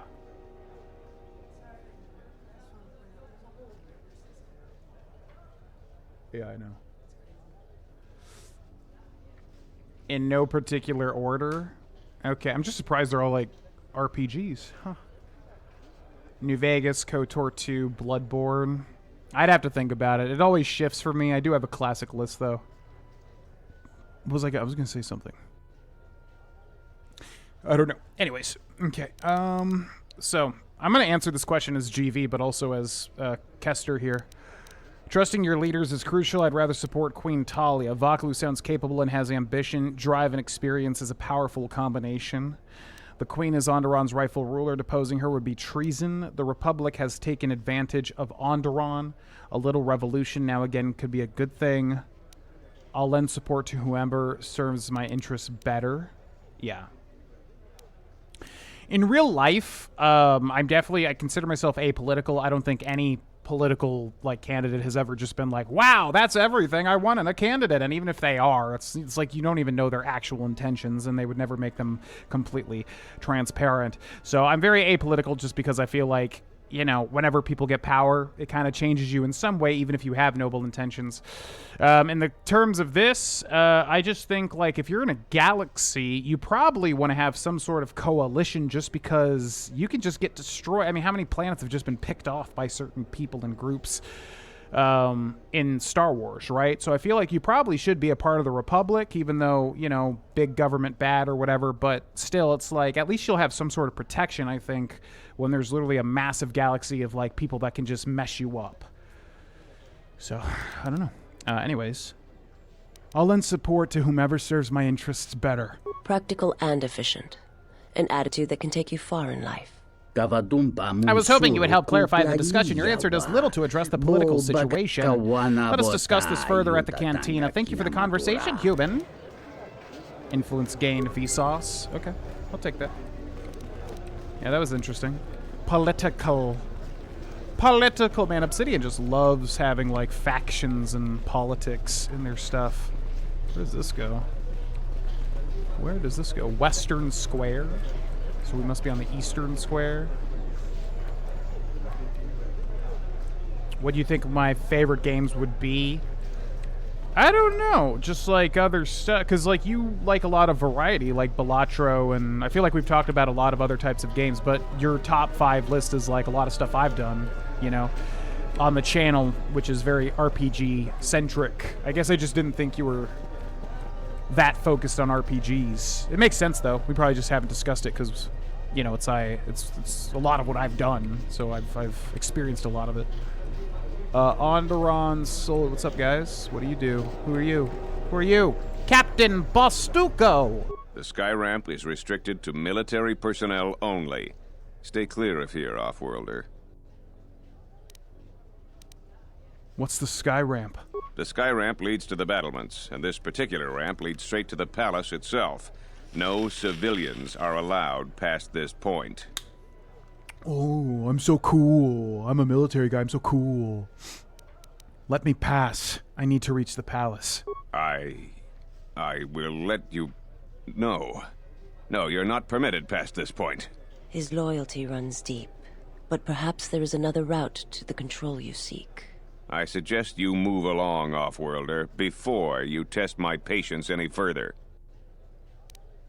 Let me speak to someone in charge. I'm the one in charge here, Offworlder. If you try to get past me, then you'll have the entire ISIS garrison on you in seconds. That guy sounds super familiar. Who does he voice? I'm on an important mission. I need to see someone in the palace. There's no chance of that, Offworlder. The palace is locked down tight, and only authorized personnel are allowed in. Fine, whatever. I don't care then. I don't even care. I don't want to go anyway. This terminal isn't for Offworld. Okay, I suggest... Fine, whatever. I don't care. I don't care at all. I just wanted to be involved, that's all. But whatever, it's fine. I'll just go explore in another place. It's okay. It's all good. Oh my god, it's Onda. Onda go bibi gadido. Did you get snow in winter at your place? Here? No. Actually, I don't know. I think it can snow here. It's North Carolina. It does snow in certain places. I don't think so, though. It's been very hot. You know. So probably not, at least most years. Yeah, I figured, Kodami. I was like, yeah, you probably found me through your interest through those games, but that's probably just why we haven't discussed them that much, because we both have experienced them. Cosmo? Yeah, because... Wait, yeah, because the guy that... Who voices Cosmo? Because, yeah, doesn't he have a crazy, like, range? Long Dark. Oh, that's weird to me. Balatro, Slay the Spire. Yeah, any games like that, which I like a lot, too. I just don't put as much time into them as I need to. Yeah, so a lot of roguelikes. Sea of Stars, which I still need to play. Borderlands 2 is phenomenal. Halo, I'm dying to replay, especially with that remake. Split Fiction, need to play all those two-player games. Ori, I love. Talos Principle, I love. I didn't know you liked that. Portal, yup. Doom, Blueprints. Yeah, I people don't like when you say that you're apolitical, but I don't care. Like, it's my right to be apolitical. People hate it. Like, I've had so many, like, flat out, like, arguments with people because they get so mad that I'm apolitical. And I'm like, it always pisses me off because I'm like, it's my right to be apolitical. Like, you're not just gonna force me to, like, choose sides and stuff. And I get that it's important and blah, blah, blah, blah, blah, not to start a whole political debate, but I'm just like, yeah, people, I mean, just look at people, especially, like, as you get older and older, like, it'll just ruin your life. You'll get so obsessed with it. And yes, there is a good amount of, like, you know, emphasis to be put into it, and of course it's vastly important, but, you know, people just get sucked down that whirlpool, and their whole life will become politics, and I know for a fact that is just not how I want to live, and I never have wanted to live that way. A lot of politics I just flat out hate. What up, Anda? The rumor I've heard is that you don't fully agree with our queen and her supporters. If you aren't adverse to Queen Talia stepping down, we could use your help. It would be quite worth your while. Oh, you sound evil. I wonder if this is the woman that guy was referring to. What's this about? I am a strong supporter of General Vaclu. The merchant quarter is an important area, not only financially but strategically as well. It is one of the few districts that is directly connected to the royal palace. The Queen and her advisors are well aware of this and have ensured that the captains here are extremely loyal to her. This presents complications for Vaclu. If you could arrange for them to be removed from their command, you will be richly compensated.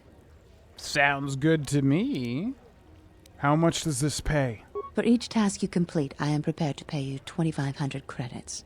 Plus you will earn the favor of some powerful people. We could make your job much easier here.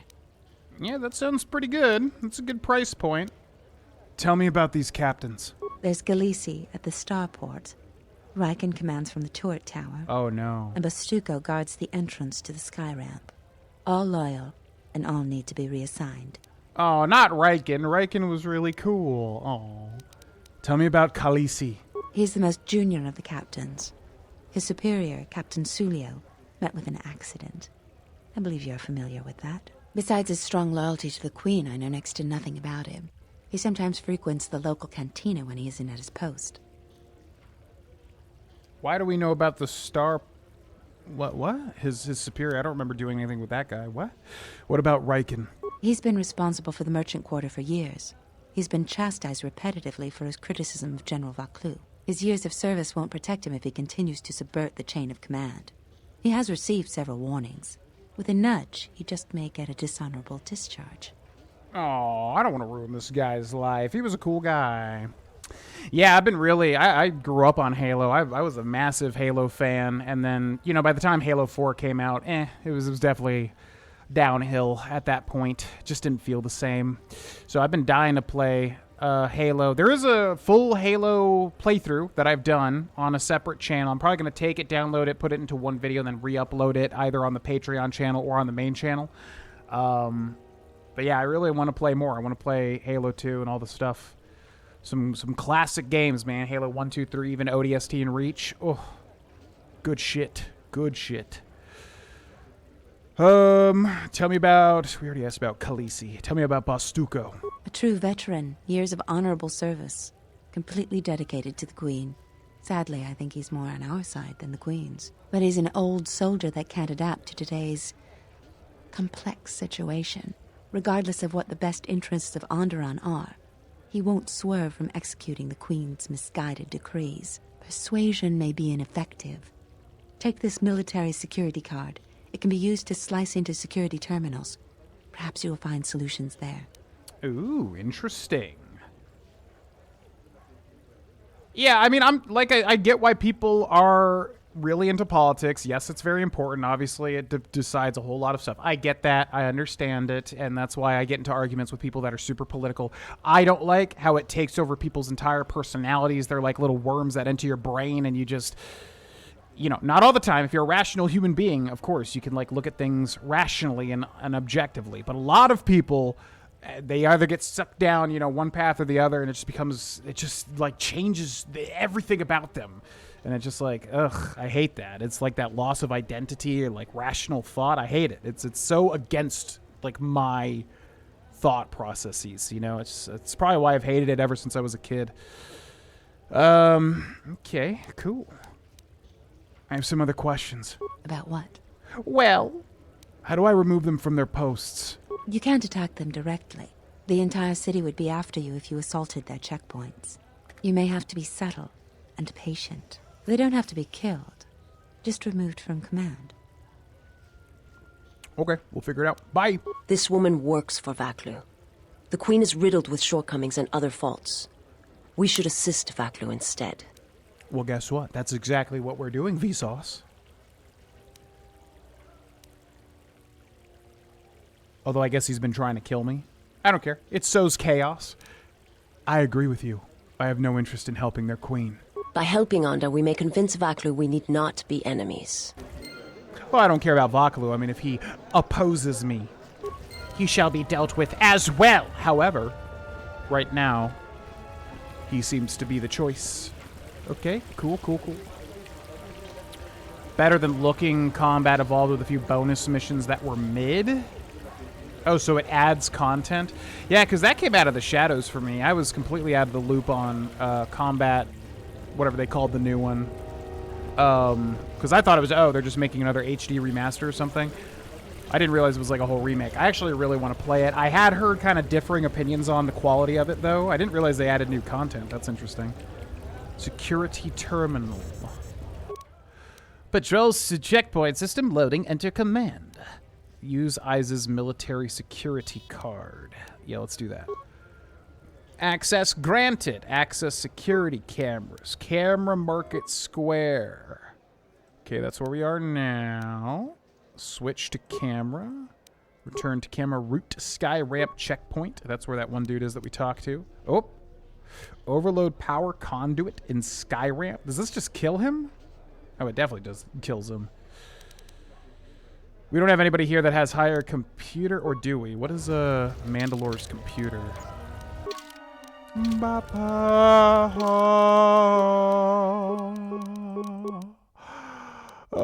Mandalore, show me your computer, Mandalore.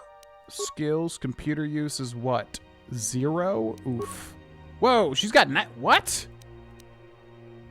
Oh man, I did not realize Vsauce was so computery. Okay, Vsauce, you're up, gal.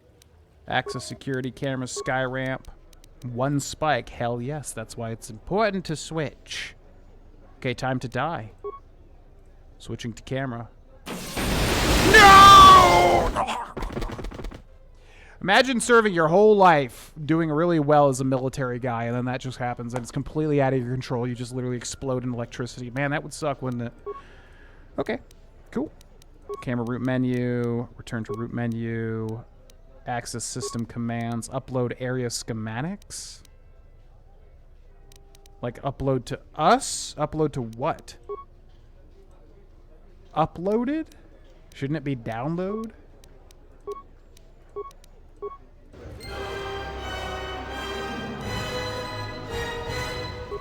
Or did that just give us the whole map? I guess that gave us the map. Okay. Cool. Unnecessary observation. Oh, here we go. Targets acquired. Annoying recitation. Let us proceed to facilitate communications. Recitation. And bring about the termination of hostilities. Yeah, I read the books as a kid, actually, the Halo books. You know what's funny? I've been listening to the podcast Come Town, which is an unfortunate name of a podcast, and also when I'm at the gym and my phone opens up and it just says Come Town in big disgusting letters. It's a little unfortunate, but it's a great podcast. 3 comedians from New York, Stavros Halkias, who I think became mega famous. I'm not super familiar with any of them, but Adam Friedland and Nick Mullen. Anyways, very funny podcast. Just 3 New York comedians pretty much. But, yeah, they were actually talking about the Halo books today, and it was funny because he was like, Nick Mullen was like, you're not... He was basically chastising nerds for reading the Halo books, because he's like, you're not reading a real book, you're just reading, a video game as a book. Kill them! Kill them now! Systems failing, Master. Systems failing, Master. Master of HK, I'm shooting you now. Failing, Master. Systems failing, Master. What's better, the classic, whoa, or the new, Systems failing, Master? anyways, yeah, so I was listening to Come Town. They were discussing the Halo books. Nick Mullen is pretty, he's pretty, opinionated. He's pretty aggressive with his opinions. He reminds me of myself, actually.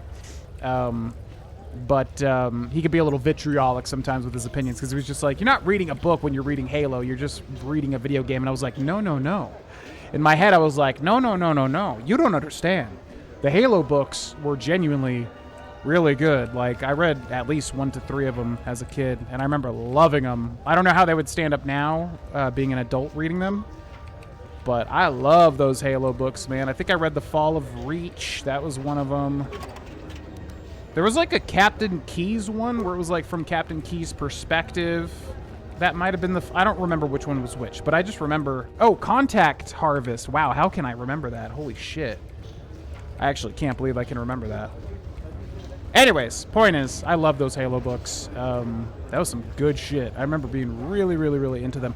And they introduced, like, the engineers before they were even a thing, like, in ODST. I remember they were talking about, like, the alien gas sacks, and I was like, what are they talking? I don't know what this Covenant alien is. What the hell? But yeah, I was straight up a Halo nerd for a good long while. You know? Alright, let's go see what's going on in the square. What's up, guys? There must come a time when the Queen bows to the will of the people. The Republic has brought nothing but war and death. In our 50 years of flying their colors, we have had more war than the past millennia. Back General Vaklu in his effort to make her see reason. We do not need the Republic. They need our resources, our world, and our blood. For all that we have given, now we get nothing. The Republic is weak and falling apart. Its Jedi, whose fallen brethren have brought such misery to us, have disbanded. Let's be the first world to take our future into our hands. Are you with me? Who, me? Systems failing, Master. Splinter Cell is a series I really want to try. I think I would love playing Splinter Cell. Never played them. Systems failing, Master. Always look at things rationally and objectively. They can always do it, but I don't think everybody always does. I think what happens is as you get older, if you really get into politics, a lot of the time it can just become your identity, and then you have to defend it. You have to defend it from your family who may think separately. You know, it becomes this thing where it's like, it's not even really what you believe. You're just like defending your entitlement to these thoughts, or at least these thoughts you think that you should have. And I've seen it with a lot of people, you know, and I'm just like, I don't ever want that to be me. That is gross, because it's not like honest. You don't even believe some of these things. You just feel like you have to. I watch a lot of Jubilee videos, right? And they always have like, 20 Republicans versus 1 Democrat, or 20 Democrats versus 1 Republican, and all these different like kind of forces going at each other. And I'm always just like, oh my God, so many of these people are so confused. Like they don't even know what they believe, and they just feel like they have to defend this belief with like everything they have. And it's gross to me, because I'm like, you don't even believe in this stuff. You just like, it's who you are now, and you feel like you have to defend it. And you can see that. And that's what I don't like. Are you with me? Who, me? The Queen should listen to the will of her people. Surely the Republic does something in return for you. Not my concern. This isn't my home planet. Who? Me? Yes, you! It is up to each and every one of us to turn the tide, to take control of our future. Well, what side were you on? Sorry, I missed some of your dialogue. The Queen should listen to the will of her people. Surely the Republic does something in return for you? Not my concern. This isn't my home planet. Leave here, off-worlder. My words are meant for the sons and daughters of Onderon. Your type continues to plunder our world, and we have nothing to show for it. Be gone! That's enough, Ponlar. If you keep this up, you're going to spend time in detention. You're coming awfully close to treason. You can't silence me forever, soldier, but I'll keep my peace. For now. Detention. Onderon soldier, it's Ponlar. If I speak more right now, the soldiers will... These are dangerous times. Have you heard any news? I hear the Republic attacked the sky ramp. I can't believe the Republic assaulted Imagine our being an space NPC forces. in a game you're Forget literally just called obsession. Crowd. We should declare war. Oof. That must suck. Okay, we gotta save too. We've done a lot without saving here. All right, so we gotta disable the next 2 captains. One is this guy who is really nice. Commander Riker on the Star Trek Enterprise. What's up, dude? Back again, Off-Worlder? I'm sure you have a starport visa. If I were you, I'd leave before too many more beast cages are stacked in the streets. System's failing, Master. Okay, so they said to use the security terminal, right? Beast, cages, tower, a lot of soldiers telling me about the troubles in ISIS. Okay, so I need to find... Yeah, there was another terminal near the one guy, but I don't know of a terminal near him. I guess it's this one here, isn't it? News, hologram. No, it's not that one. There was this one, but they got mad when I tried to use it. I'm gonna use this real quick, all right? You mind? I said this terminal is restricted, civilian. There was an alert over by the sky ramp earlier. I hope it's settled now. Huh. Well, I can't, like, fight them. There's no way to just activate combat, right? I wonder if I could use the news terminal, maybe? The Ithorian fleet has yet again pushed... Not only has this posed a significant... Disturbingly, there have been 2 additional... How do I deal with you, Riken? I don't rightly know. Well, let's go check on the other dude, maybe. Oh, maybe you're supposed to do it in order, like that one first gets rid of these guys, and now you can use the terminal here, probably. That's probably what it is, actually.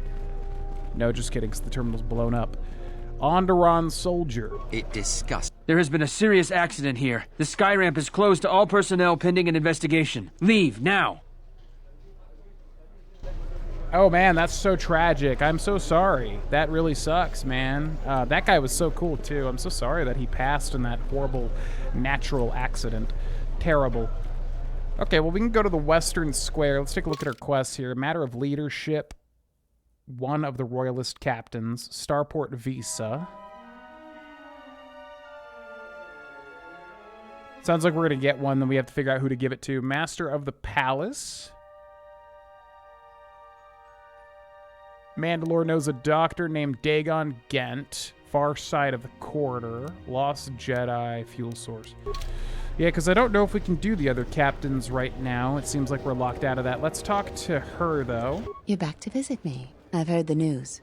1 captain has been removed. 2 to go. Here are the credits we talked about. There's twice as much waiting for you if you do what is being asked. Okay, thanks, but I don't know how to get rid of the other 2. 2,500 credits.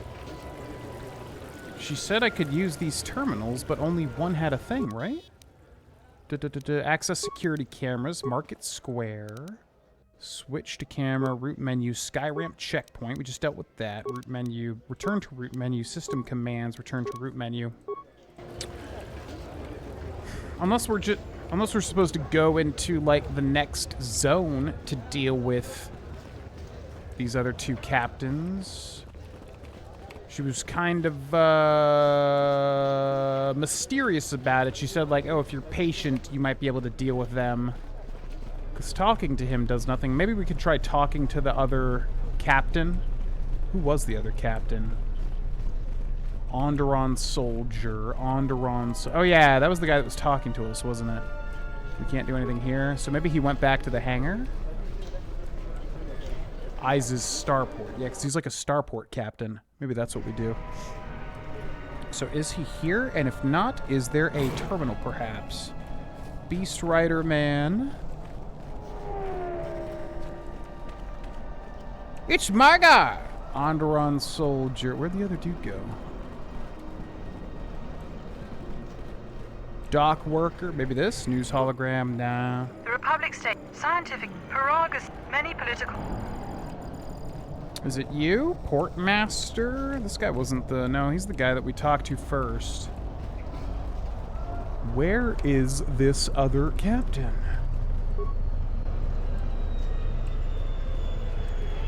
We might just have to wait. I'm not really sure, to be honest with you.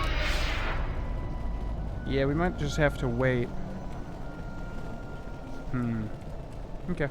Because that one dude is not letting us use the terminal, and there's no way to, like, stealth or do anything with it. Maybe if we try talking to him again. Onderon soldier. There was an alert over by the sky ramp earlier. I hope it's settled now. I said That's this crazy, man. terminal You is should go check restricted, out civilian. that. You should go check out that alert. You should get away from that terminal so I can kill your captain. Okay, let's just go to the next part for now. I'm not sure exactly what we can do here. Best game, if the remake does well, they should give us the full version of this game. A full, like, remake of KOTOR 2.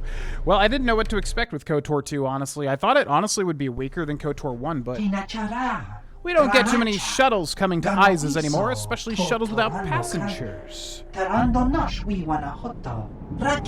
good friend works at the starport and noticed this. It raised some questions I've answered. So, you are Kester Vin, last of a dying breed, they say. Too difficult to fight alone, they say, so meet some of my new employees. This bounty on your head will make me and my men extremely wealthy. This is my lucky day. Yeah, is it though? I think you're all about to die horribly, just to let you know. Let's go ahead and pop the Arcanian Energy Shield, and we're gonna go with her. She's got an Arcanian Energy Shield as well. And then with Vsauce, I know we've got an AoE thing. I think it's Insanity, right? Let's do that. And then with ya boy, we're gonna do Force Scream,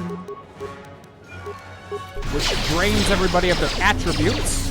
So pretty good, and we'll do some more of those.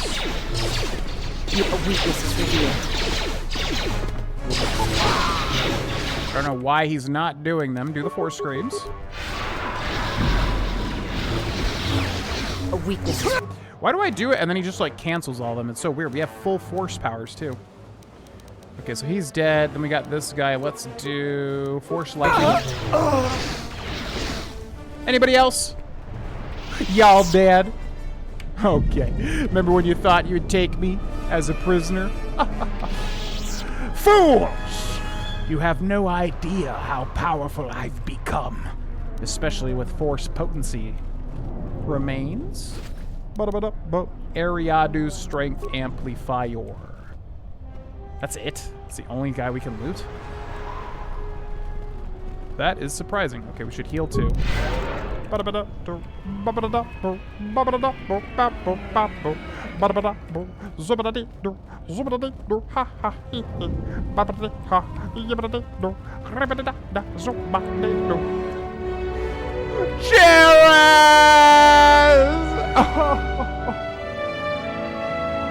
Jared!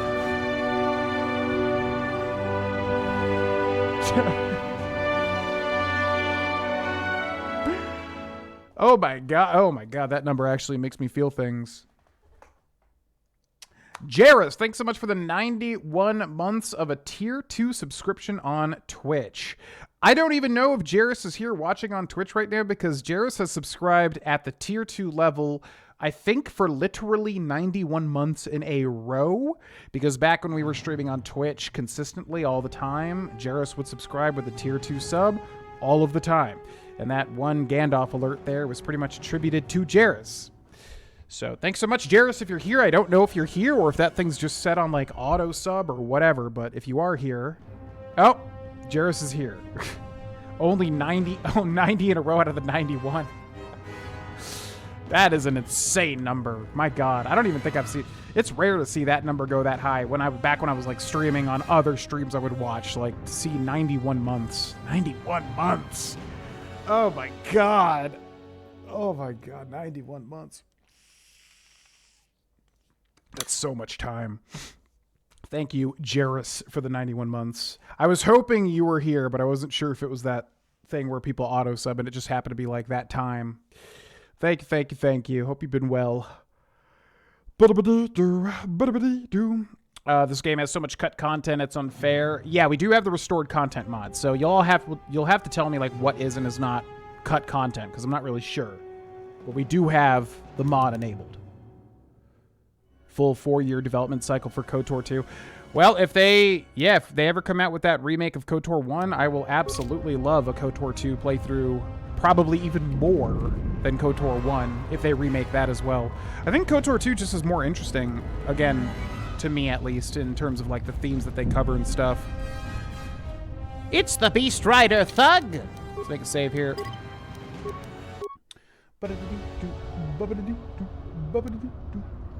An extreme time limit making this game. My God. Why can they never get a break? Same thing with New Vegas. It's actually insane. It's really, really crazy the quality that they're able to do with how little time they had for New Vegas and this game. Just shows you the talent of the team at that time. What up? A lot of credits to be made around here lately, if you have the right skills. And if you have the right builds. Broken droid. There are some remnants of a droid here and a bunch of vomit. What is this? Pile of trash. Some of it looks like it comes from the local cantina. Oh yeah, we really want to see the cantina. We can do more swoop bike stuff, which I do genuinely find really fun. Thug. Security's going to be tight after what happened over at the Sky Ramp. Thug. Some of those alien thugs had a go at you, right? Beasts are acting up again. Commoner. Have any work that needs to be done? I don't. I'm the one that asks you if you've got work to be done. You don't ask me if I've got work to be done. Thug. Go back to your ship, off-worlder. We don't need your kind and eyes. Yeah? Then why don't you do something about it and see what happens, Thug? This is our part of the merchant quarter. Watch your step. Merchant quarter. You a rider? Last thing we need is more competition. Like a swoop bike rider? Yes. And I will destroy any records, even if it takes me all night to beat. I will destroy them, just so you know. Your records will be obliterated soon enough.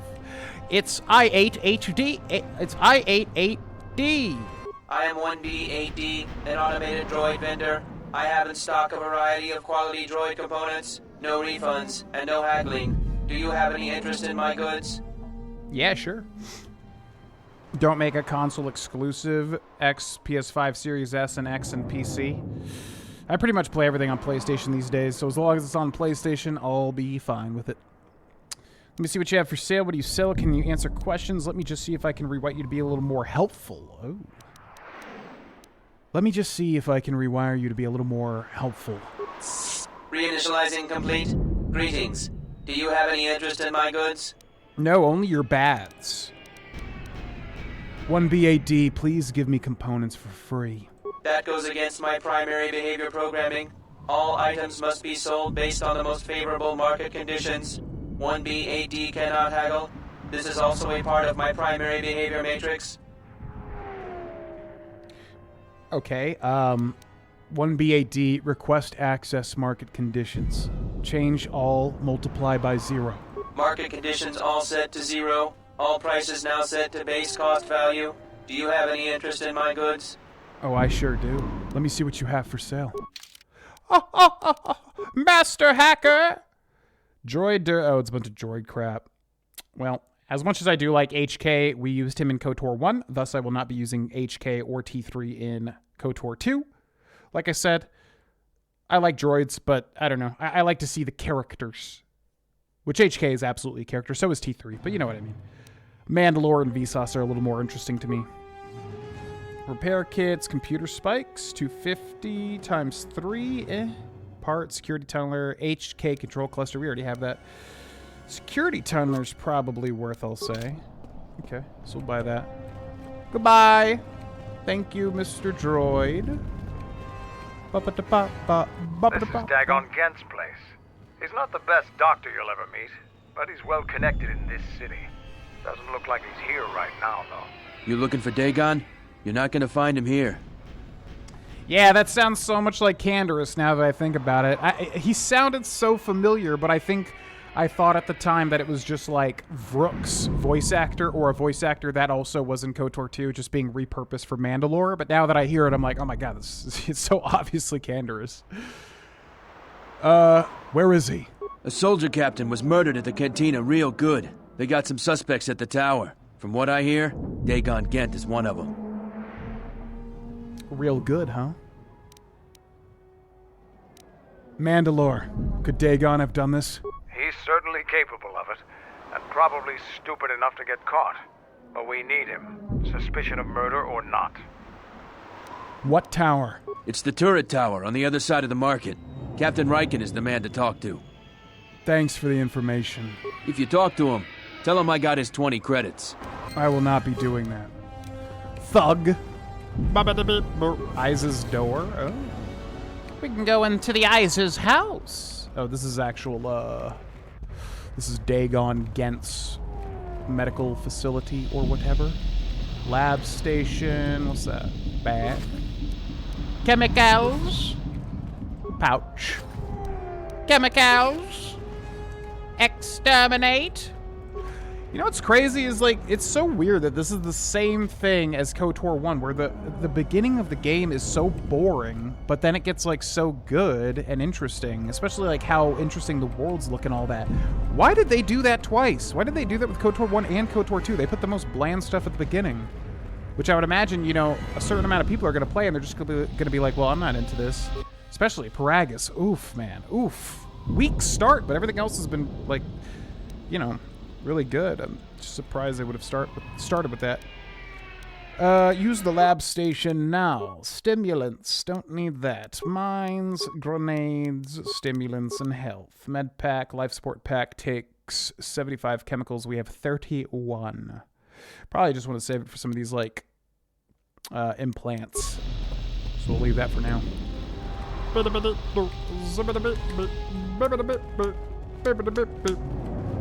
Yeah, I can tell had I played this as a kid, I probably would be a much bigger Star Wars fan than I am now. I fully feel like, you know, the getting lost in this world effect, which is all too common. Heard of any good finds? With very good RPGs.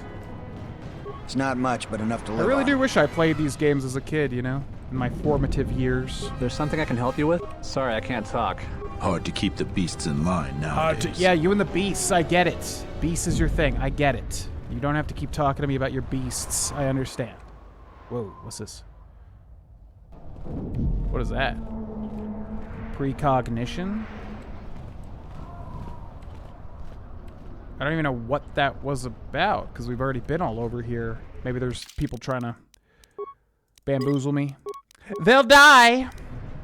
They'll all die. Are you guys here? Where's the bamboozlers? Oh, there you guys are. Yeah, they're probably trying to bamboozle me. What's up, Trident? Welcome in. Yeah, it's got more layers, exactly, yep. Brother needs to get some sun. Nah, we're fine. We're gonna blend right in Korriban.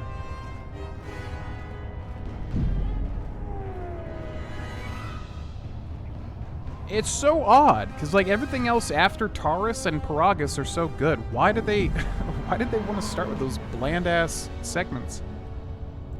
Just odd.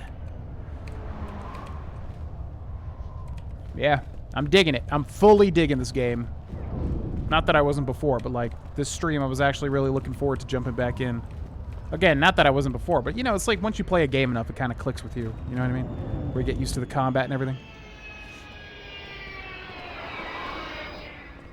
I thought it was you, Kester Vin, captain of the Ebon Hawk, is it not? Imagine what the soldiers would do to you if they knew you were wandering their streets. You're a wanted criminal now. Yeah, just get to the part where I kill you all. I mean, what do you want me to say at this point? You're all gonna get shocked or psychically screamed at. It doesn't matter. If you can choose how you want to die, if that makes it cooler to you, feel free to tell me how you want to die. If you're threatening me, prepare to die. I'd take you alive, but I doubt I can keep a Jedi from escaping. Dead will have to do. Yeah, okay, dude. Okay, let's see how that works out for you. Alright, shield, Mandalore, shield. Let's go back to you. Come over here. We're gonna do one of these big ol' psychic screams, and then UV sauce. Please do the insanities and just load them on up. Break.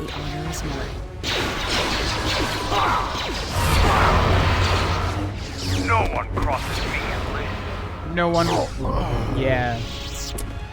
See, you messed with the Jedi Consular. That's where you went wrong. If I was a one-on-one type character, yeah, I might have some issues, but I fully went into AoE, which means y'all are getting absolutely boned. Sorry. Should have chose your target a little bit wiser, huh? Concussion grenade remains. Mandalorian power shield. I love seeing when there's just a whole bunch of guys that are like, we're gonna kill you. It's like, yeah, sure. Credits Bounty Hunter's Starport Visa. Oh, look at that. Parts and Verpine fiber mesh. So now we can give it to that one guy. We probably want to save it for that woman. that dude was talking about. There's some woman that sounds evil, which will be interesting.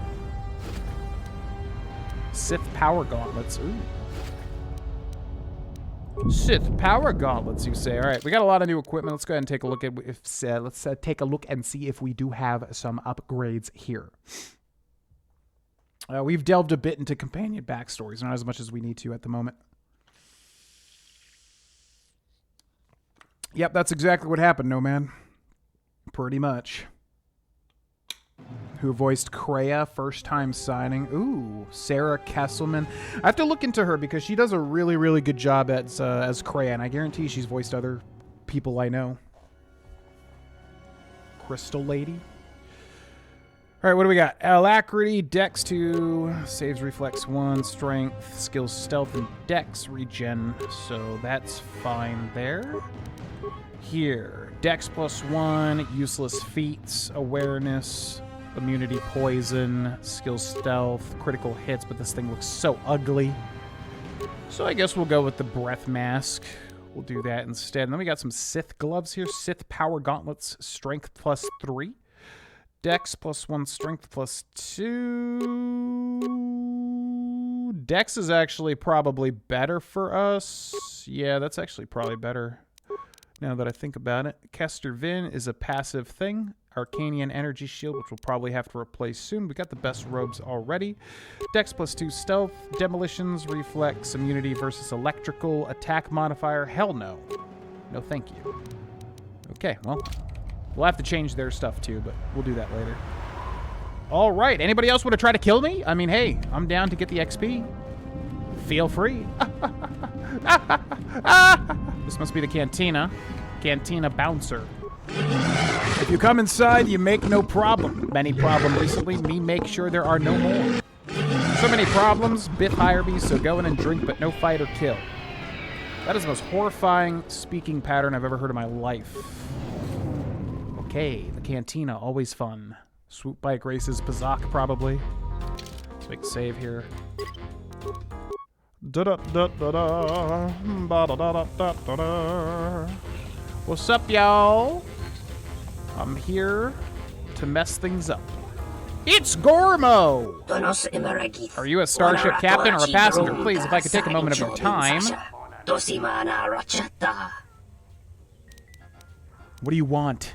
I am Gormo, captain of the Twygar. I've been stuck on Isis for over a week because some flaming scoundrel stole my starport visa. And now those idiot guards won't let me pass. My crew's going to leave without me soon. We can't afford to be docked for so long. I don't suppose you have an extra starport visa. Listen, it's not going to happen for you. I mean, I got to save it for, like, the coolest people, you know? Nothing personal. We have spoken to Kreia, yes, and there were a lot of interesting things. Cutscenes and powers to be unlocked. However, where it stands right now is we need to basically talk to all of our companions. We'll probably do that in the next KOTOR stream. Once we get access to the Ebon Hawk again, we need to go through, like, everybody, especially Kreia, and kind of do all the stuff. So, yeah, we'll do that next time. Or as soon as we get access to the Ebon Hawk. Who? Can I talk with you about Captain Sulio's murder? Oh my god! Jesus, RKO out of nowhere. Jeff Stewart with another 20 gifted subs. Holy shit. Oh my actual god.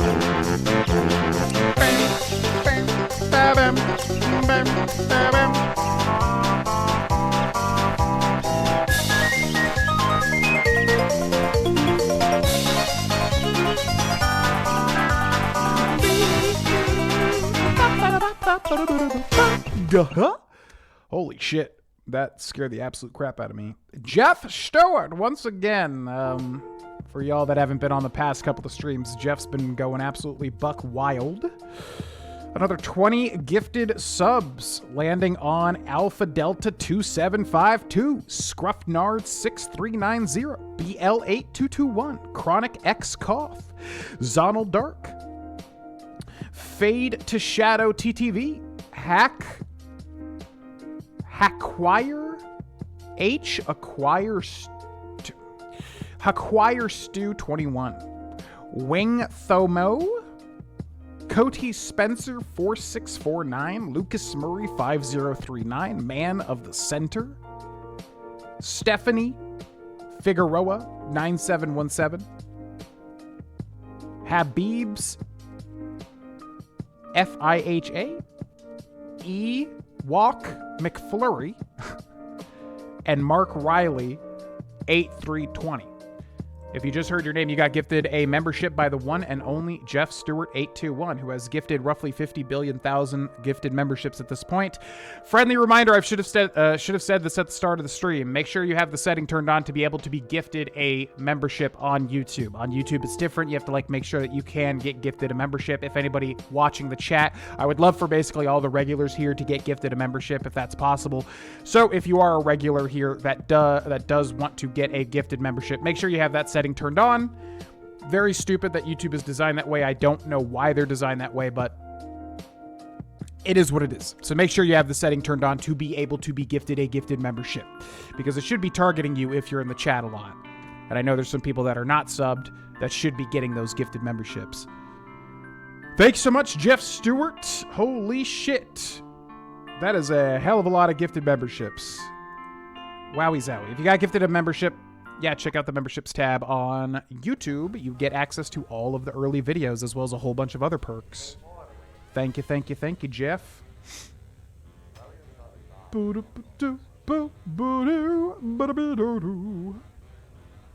Everybody wants my Starport Visa now. Starport Visa now. Yeah, I'm really enjoying it. I would say this moment in time right now with KOTOR 2 is probably the most I've enjoyed the game so far. Which is weird, because I didn't think Onderon would be my favorite planet. Time to binge and catch up with the streams. It's been a good playthrough, yeah. It's all on the it's all on a playlist. Feel free to check out the playlist for KOTOR 2. Jeff. It's like Jeff. It's like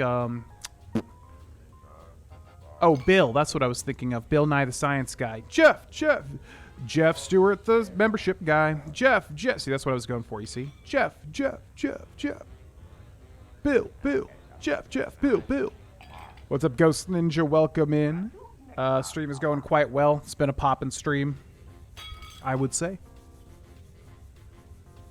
Yeah, I don't know why. Onderon was definitely not the planet I thought I would enjoy the most. If I had to say, I really liked Dantooine in the first game, so I knew I would like Dantooine in the second game. However, I will say Nar Shaddaa will probably be my favorite. Korriban was cool too, but Korriban's just like straight up evil, you know. Meanwhile, in the lair of evil type planet. It was really cool in the first game. I don't know what they're going to do in the second game here. Don't tell me, though.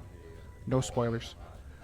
And thank you again, y'all, for the magnificent support. Thank you, Jeff, for the memberships. Thank you, Jairus, again, for the Tier 2. McGruff for the Super Chats. Zartan for the subscription over on Twitch. Thank you all for all the craziness that was happening in the last couple of streams as well. Thank you guys very much. Very much appreciated. Okay. Can I talk with you about Captain Cilio's murder? I'm in enough trouble as it is. I'm glad I wasn't even here that night. I'm sorry if that doesn't help you. Perhaps we could talk later of other things. Yeah, hold on. About your visa. Wait. I have other things to talk to you about. There seem to be a lot of people here that need one. You speak the truth. I don't have a fortune. I'm but a captain struggling to make ends meet. But I will pay you 500 credits if you find one. Help out another captain. 500 credits? 500 credits? I only have mine and I'm using it. Without a skilled slicer, your Starport visa wouldn't be of any help anyways. That visa is key to you alone. I need an open Starport visa just like everyone else here. If you happen to find one, I will pay for it. Slicer? A very good slicer could strip the identification code from a visa to make it an open one. That is no doubt what happened with my Starport visa. A word of wisdom from me to you. Guard your visa with your life. You don't want to be reduced to this. Okay. Do you know what's going on here? I don't know for certain. The military has limited all travel throughout the city. Checkpoints are everywhere and rumors of war. This is no place for me!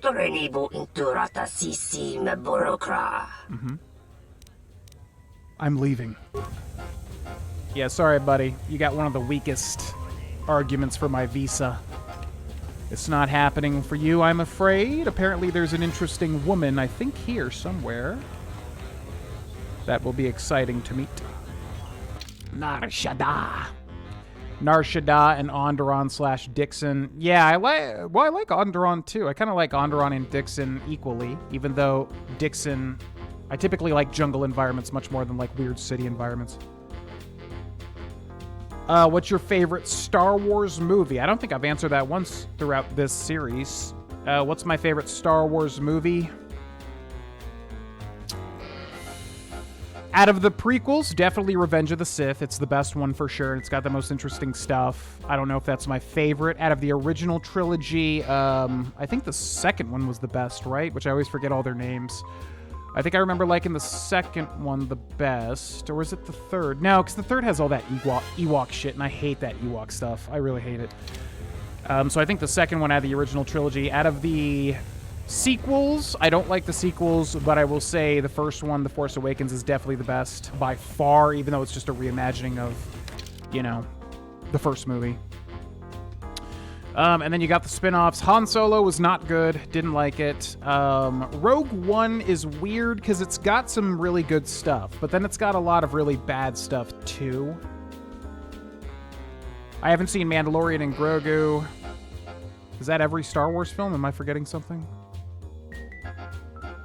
I feel like I'm forgetting something. Let's see. List of Star Wars films. Am I forgetting any? Skywalker trilogy. Yeah, The Empire Strikes Back, I think, is definitely the best original, but I'm also forgetting certain events, but I think that's probably my favorite. It's probably the strongest, honestly, Star Wars movie of all time. I don't even think it gets close to that. The prequels suck, but Revenge of the Sith is definitely the best.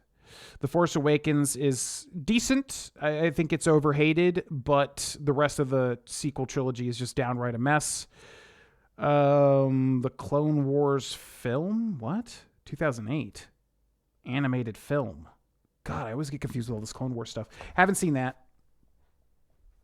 Yeah, and that's it. That's crazy. You would think there'd be like so much more than that. It's really crazy that that's all there is.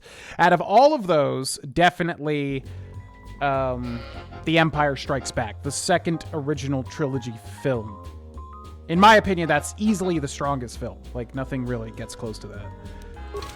So I would say that. But I will say this, there's not a single Star Wars film that has truly grabbed me on every level. I'm hoping one day that'll change. I'm hoping one day there will be a Star Wars film that I'm just like, wow, that was genuinely so good on every...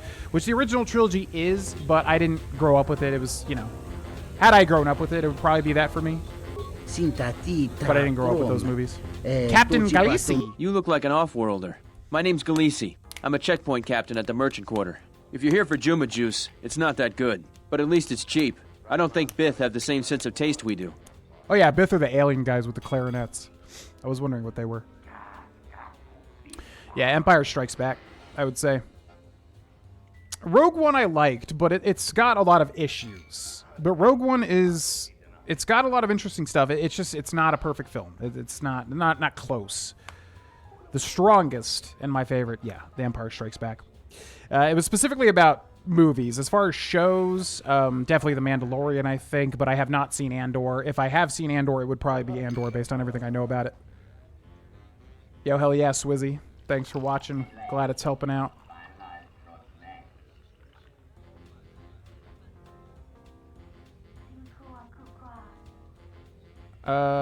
Because of nostalgia, not a great movie. Wait, ROTS. Why? I always get confused with these. What's ROTS? Revenge of the Sith. Yes. I always get so confused with all the movie names. It's actually crazy. I guarantee if I watched Andor, it would be my favorite. I just haven't seen it yet.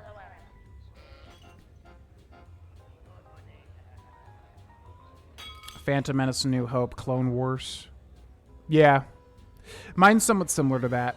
The prequels, I want to like them so bad, and I do like them. They're entertaining to watch. They're just riddled with issues. They just have a lot of outstanding issues, whereas the original trilogy is much more solid.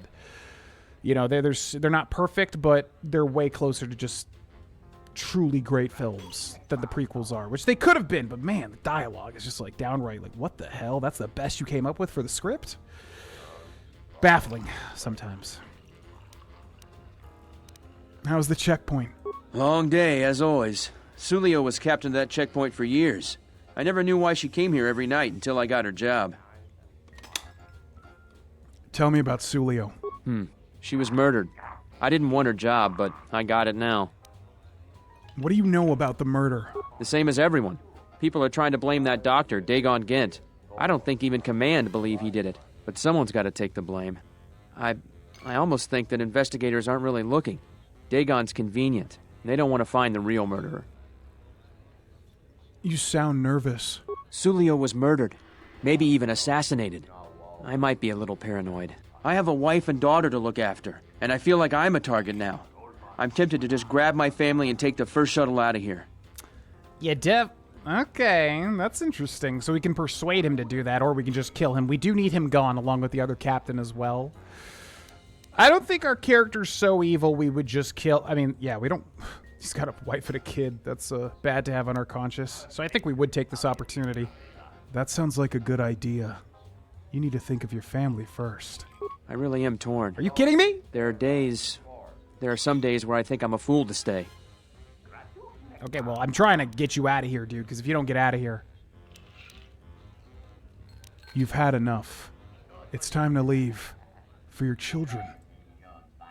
I've gone over this so many times. You kidding me? I still don't know what to do. Dude, I'm trying to help you, man. You should leave Isis quickly. If you don't... So the rumors are true. If you're working with who I think you are, I'll leave. Right now. Just don't hurt my family. I promise. I won't tell anyone. I'll be on the first shuttle out. I'll be going. I wonder if the game lets you kill him, though, because that is pretty messed up if you can kill him. I mean, obviously, you can do a lot of evil stuff. But okay, that works for me. Bye! Patron. The patron ignores you. Patron. I wonder if the waitress will ever get my drink. You're on an off-worlder, right? My name is Kip. Nice to see a friendly face. Isis has been a hostile place for our kind lately. Yeah, the prequels are so fun to watch. There's a lot of interesting characters and actors like Liam Neeson, but they are riddled with issues. And I think a lot of Star Wars fans refuse to acknowledge that, and that's fine. I know Star Wars fans are obviously super duper, like, fanatical sometimes, depending on the fan. But yeah, they're fun. I mean, they're definitely entertaining. I'll give the prequels that, and there's some really good stuff in them. But yeah. Fellowship of the Ring. Well, yeah, that's literally my favorite movie, along with the other two. My guy's just a tad bit evil. Just a tad bit evil. Just a tad bit.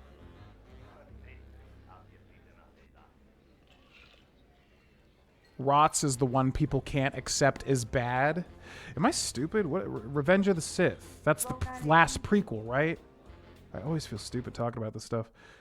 Revenge of the Sith. That's the third final prequel. Yes.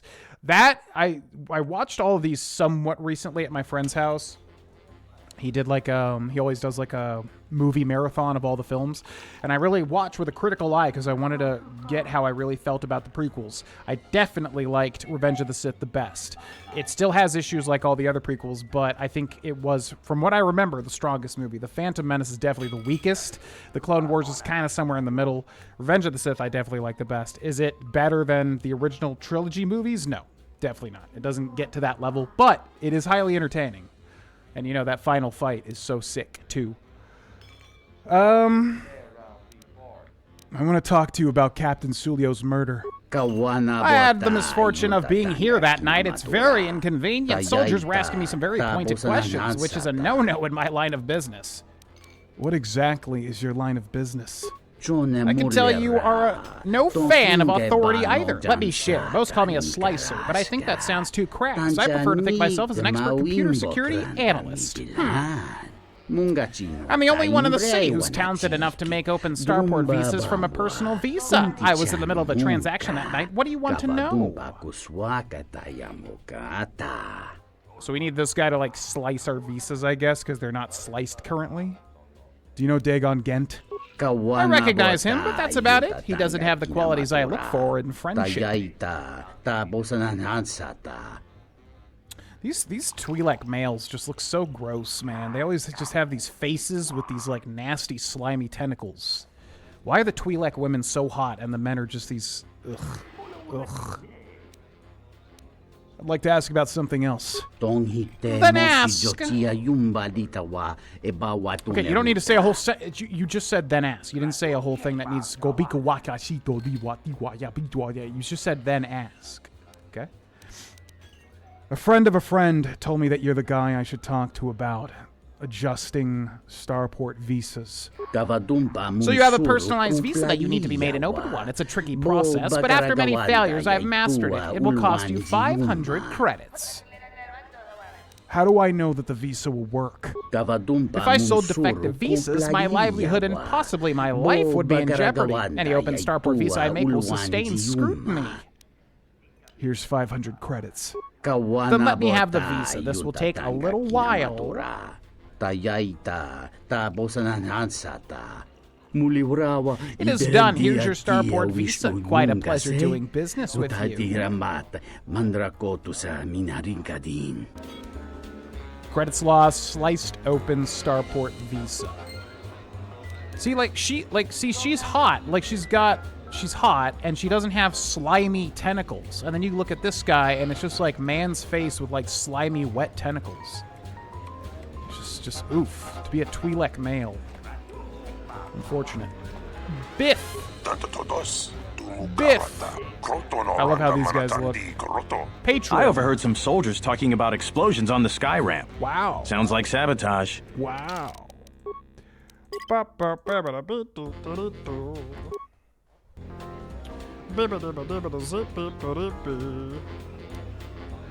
Any Pazak enjoyers in the chat? I'm a big Pazak enjoyer. We will defeat anybody that ever challenges me to a Pazak game. I will defeat them even if I have to sit here for hours and hours and hours. They will be defeated.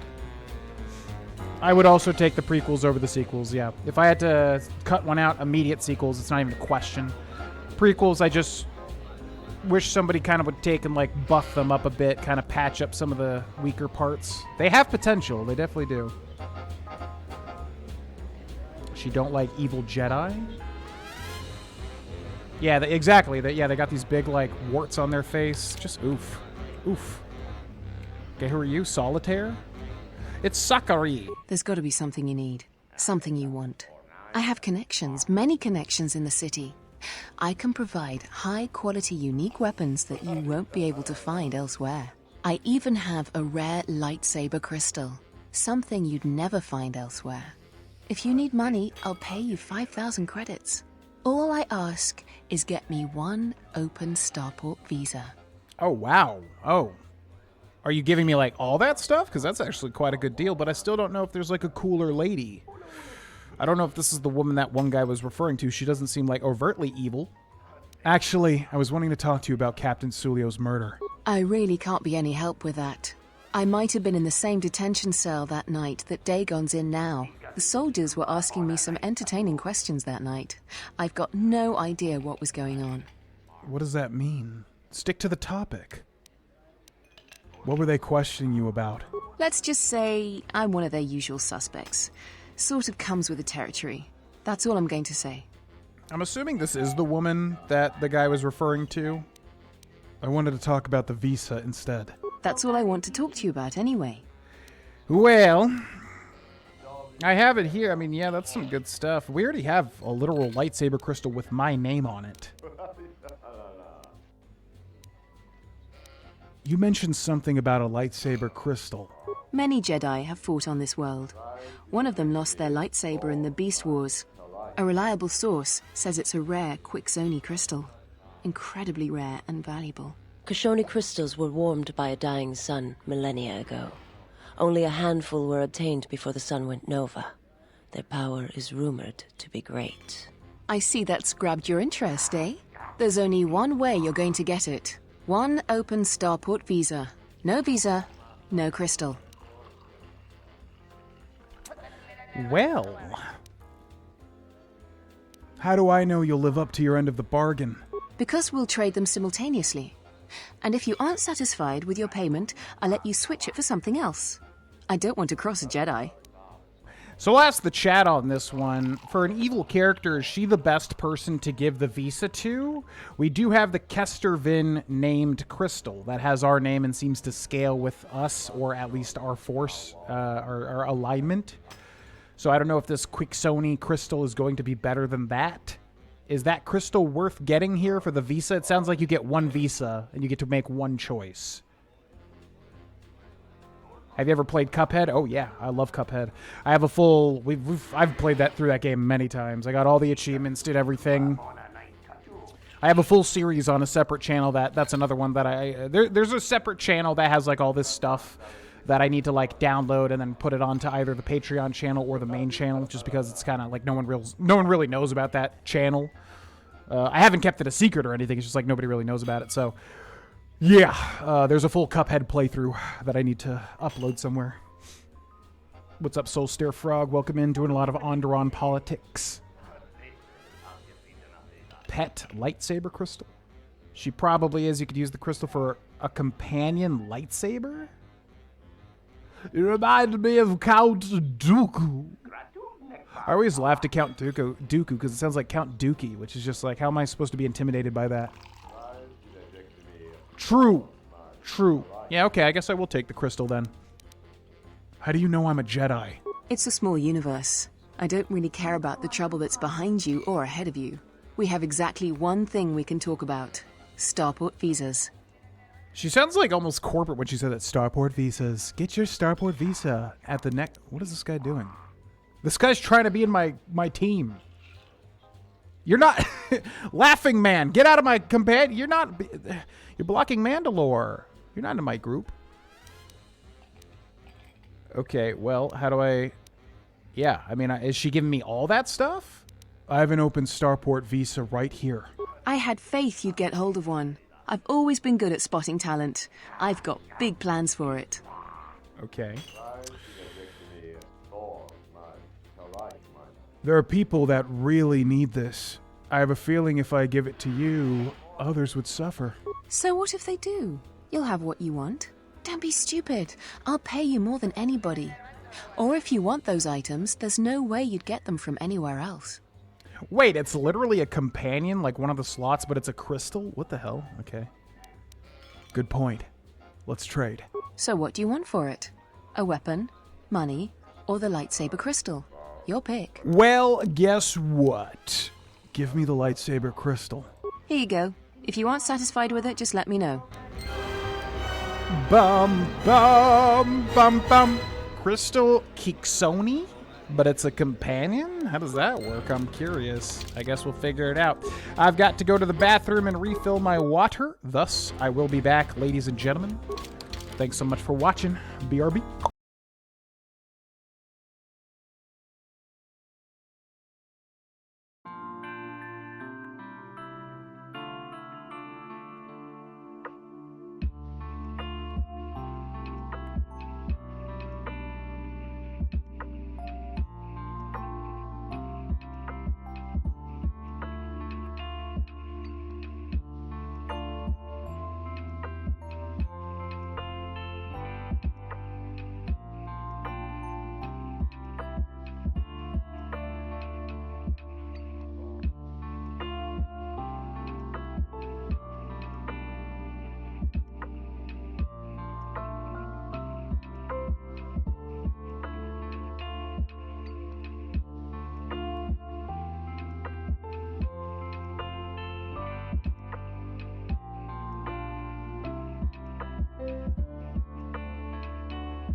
Alright, and we're back. Let's catch up with the chat and then we'll jump back in. You remind me of the Dooku. What Dooku? The Dooku with the power. What power? The power of Dooku. Do what? Do remind me of the Dooku. She knows too much. Take her out. He's trying to chat up Visas? How dare him? That would incur Kester's wrath more than anything. Because if you can't romance her, which the game sounds like you can, we're definitely going to romance Visas. Which I'm hoping they do explore, because that is definitely interesting. The whole dark side lust stuff. Which he definitely has that design where it's almost like it's supposed to elicit some sort of lust. I don't know. I feel like they're doing a thing with Visas, so we'll see.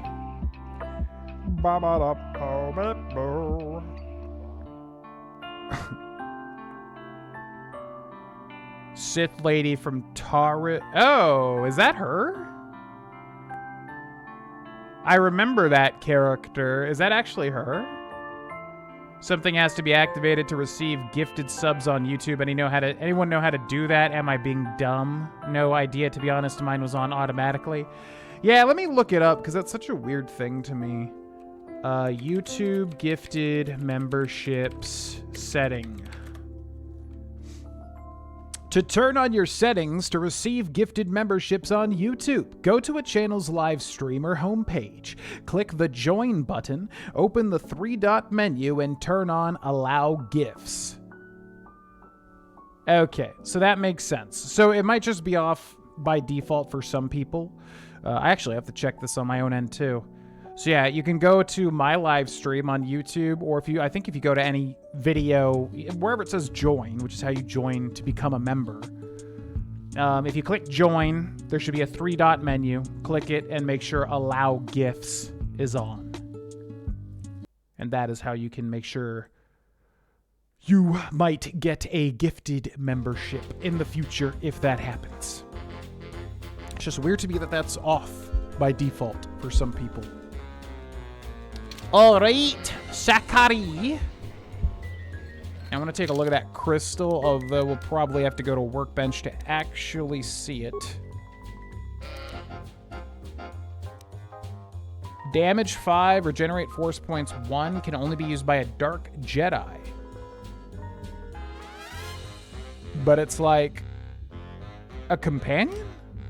That'll be interesting. Okay, let's see if she has anything else to say. Are you satisfied with your payment for the visa? I can exchange it for something else if you like. I will never be satisfied. I will never be satisfied. No, I'm good. Why haven't you left? The visa wasn't for me, but for an associate of mine. There are plenty of business opportunities left in ISIS. I plan to stay here for a while. Probably just fairly low on the gifting list. I don't know, though. A lot of people that I'm not familiar with, although they might just be lurking, hardcore lurkers, do end up getting those gifted memberships. But I've also noticed it definitely does hit people that are in the chat a lot. So I don't know. I don't know how YouTube's algorithm does it. Twitch was always really good with, like, isolating people that were in the chat a lot that were not subbed. They would usually end up getting a gifted sub, and you can kind of tell. Like, if I was in someone's chat a lot and I wasn't subbed, a lot of the time I would get gifted a sub to their chat. I don't know how YouTube's does it. You would think it would be the same. You would think they would copy it, but I'm not sure. But it's just a good thing to make sure it's on if you do want a gifted membership. It's Zart! I thought it was you. I served in the Mandalorian Wars with you. You're a Jedi, right? Zart. I would never serve with somebody called Zart. I don't know what you're talking about. There is a great deal of interest in Jedi these days. Your reluctance is understandable, but we did both serve the Republic during the war. I was one of the ground troops. We fought on Daggery Minor together. It was near the beginning of the war. We didn't win that battle. Daggery Minor. That's ancient history. Enough of the past. The whole galaxy isn't safe for Jedi now, especially here. Onderon has suffered through 3 wars started by fallen Jedi. Do you still serve the Republic? I'm out for myself now. The Republic is of no concern to me. A pity. The Republic needs every capable person they can get. If you'll excuse me. Goodbye, Zart. Best of luck on your Zart adventures. They should make a spin-off game for Zart called Zart's Magnificent Time. Okay, well, screw you too, buddy.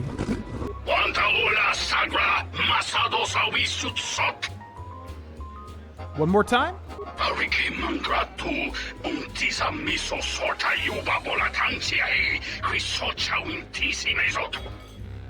love how it's like 5 words, and it's like a whole string.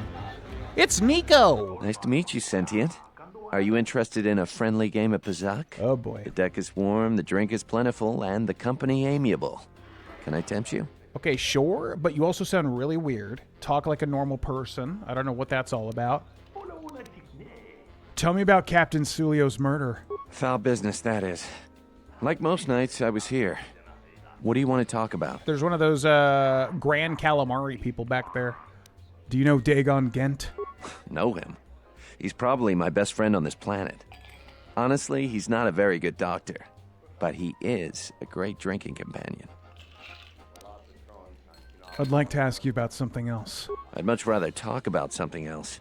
Focusing on the negative is no way for a gambler to live. Some of these characters' faces are just so much more high resolution than like other characters. Let's play Pazak. We haven't played before, so you should know I don't pull any punches. Every game, I play to win. You prove your mettle, and I might throw in a bonus one of these rounds. But enough of my cautionary advice. Let's play. Okay. Yeah, why don't you shut up and let's play. Alright, can we improve our deck at all? These kind of suck, these reversal cards. Yeah, let's clear cards and see what we got here. The plus minuses are always good, so we definitely want those. These I'm not really a big fan of. I think this has helped us out like maybe one time. Now we have a 6, 3, and a 1, which means we want the other cards here. 2, 4, 5, 2, 4, 5. And we have one more slot, so we could do that one there. I feel like usually it's the lower numbers that help you out more. So let's do a +1. We'll try with that. Okay. For anybody that doesn't know how Pazak works, in KOTOR, basically it's like blackjack, except it's 20 versus 21. So you're trying to get as close to, if not hit 20 without going over, and you want to beat your opponent 3 times in order to do it. But you also have these hand cards that can also manipulate what your total is. So we got dealt an 8, so we will end turn. He got dealt a 7. We get dealt a 7 for a total of 15. So we're going to end turn. He gets dealt a 4, so we have 16 to his 11. We're going to end turn, so we're going to... And you can also stand, but standing at 16 is really bad because you still have a 4-point spread there. We're going to end turn. 14 to our 25. Oof. So we went over by 5, but what we can do is reverse this to -6, play that, so now we're at 19. And then we're going to stand, and now he has to beat a 19. So he can beat us with a 19 or a 20. He can beat us with a 20. If he gets a 19, it's a tie. So we're going to stand, he goes to 19, and the set is tied. And we're actually equal now because he used one hand card, and I used one hand card, so that's fine. Our 8 to his 5. Our 18 to his 8. So we're going to go ahead and play a +2, which will give us a flat 20. And then he also plays it, of course, because the AI is bullshit. Okay, so we're completely even here. Our 3 to his 2, our 12 to his 10, our 22, but we got a -2 to put us at 20. Literal piece of shit. You can't just get a 20 every single time just because you're a dumb AI. It's so stupid. Okay. Our 9 to his 7. Our 10 to his 13. He goes over and he has the perfect hand card because welcome to KOTOR Pazak. Not really worth it. It's better to just give him the win here, so we'll enter and hope for a 4. We don't get a 4, so he takes that win. Now it's 1-to-1 hand card. Our 5 to his 1. Our 14 is 4. Our 22, so we go over again. Not much we can do there. Our 1 to his 6. Our 6 to his 16. You better go over, dude. Are you kidding? Okay. Ridiculous. 17, 22. So dumb. That's a shame, friend. Perhaps next time the cards will be in your favor. Do you want another match? What I want to do is take lightning out of my hands and shock you to death. That's what I would like to do. But, as usual, I'm going to have to just save scum.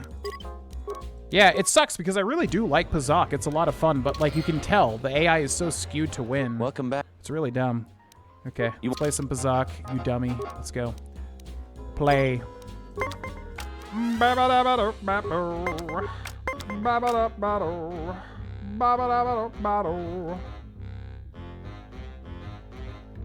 Most unique faces in the game, and it really sticks out. Yeah, this guy and the Phil Lamar guy, I think it's Phil Lamar, under the tower, Riken? Sounded like Riker. They both have like really like much higher fidelity faces than like other characters. Okay, it goes to 20, literal piece of crap.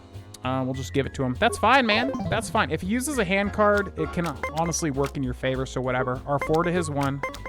13 to his 2. 14 to his 7. We have a +6. Let's just do it. Goes to 20. He's going to get 20. Watch. He's going to get 20. Yes! Nice 27. Loser. Yeah, he probably developed Pazak himself. It's so rigged. It's like ridiculous. Dude has a Game Shark. Yep, there you go. You can see it in his back pocket. Okay, 8 to his 6, 16. So we can do a +3 here. Probably not worth. End turn. Goes up to 20. So we could tie him here. It's probably worth to do that. Sure. So we tie him 2 hand cards to 2 hand cards. Our 7 to 2. I noticed we're getting way higher cards than he is, by the way. What the hell? Like, we're getting such high, like, draws. Why? He's getting such low draws. Okay, your opponent wins the set. Our 2 to his 9. Okay, here we go. Our 3 to his 12. 5.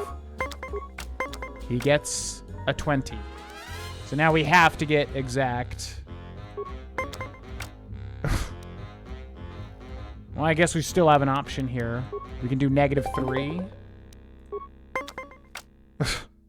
Bro, come on. Shut up. I don't want to hear you talking. Ridiculous. I do wonder what the best Pazak deck is. Like, the best way to stack your deck against Pazak players. Welcome back. Okay, Pazak, wager, let's go. Because it feels like this side deck is kind of shitty at the moment. 7 to 16. We're going to go +4 to 20. He's going to get a 20. Watch. Yep. But we're tied. That's fine. 6 to his 1.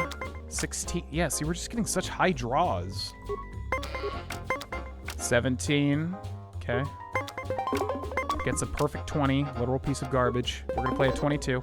I can do this all day, buddy. Eventually, you're going to run out of hand cards. Then what are you going to do? 6, 7 to his 12. 17. Gets a perfect 20. My God. Our 9 to his 7. Our 11 to his 15. Our 16 to his 18. 25. Wait, what? Oh, -5. Okay, we won that one. It's even. It's anyone's game. Our 8 to his 8. Our 15 to his 17. Our 22, but we got a -2. Perfect. Ah! Fool! Okay, now we got to be really careful. He still has a hand card, so he has the advantage here. But if we win one more, we win.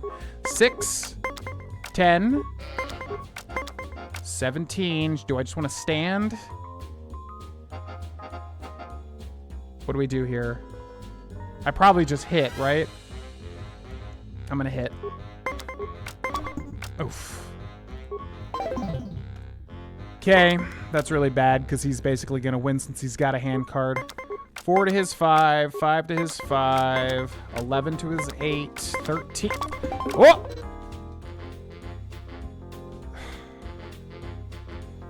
All right. Come on. It's anyone's. We're even here, but he's stupid AI. 3 to 3. 11 to 12. He goes over. Yes! Wow, so if you go over, you just lose instantly. Okay. I'll take that. Yay! Finally, some worthy competition for a worthy pastime. I'm curious if you can do that again. Do you want another match? Yeah, I do, but I need to save first, because yeah, bullshit.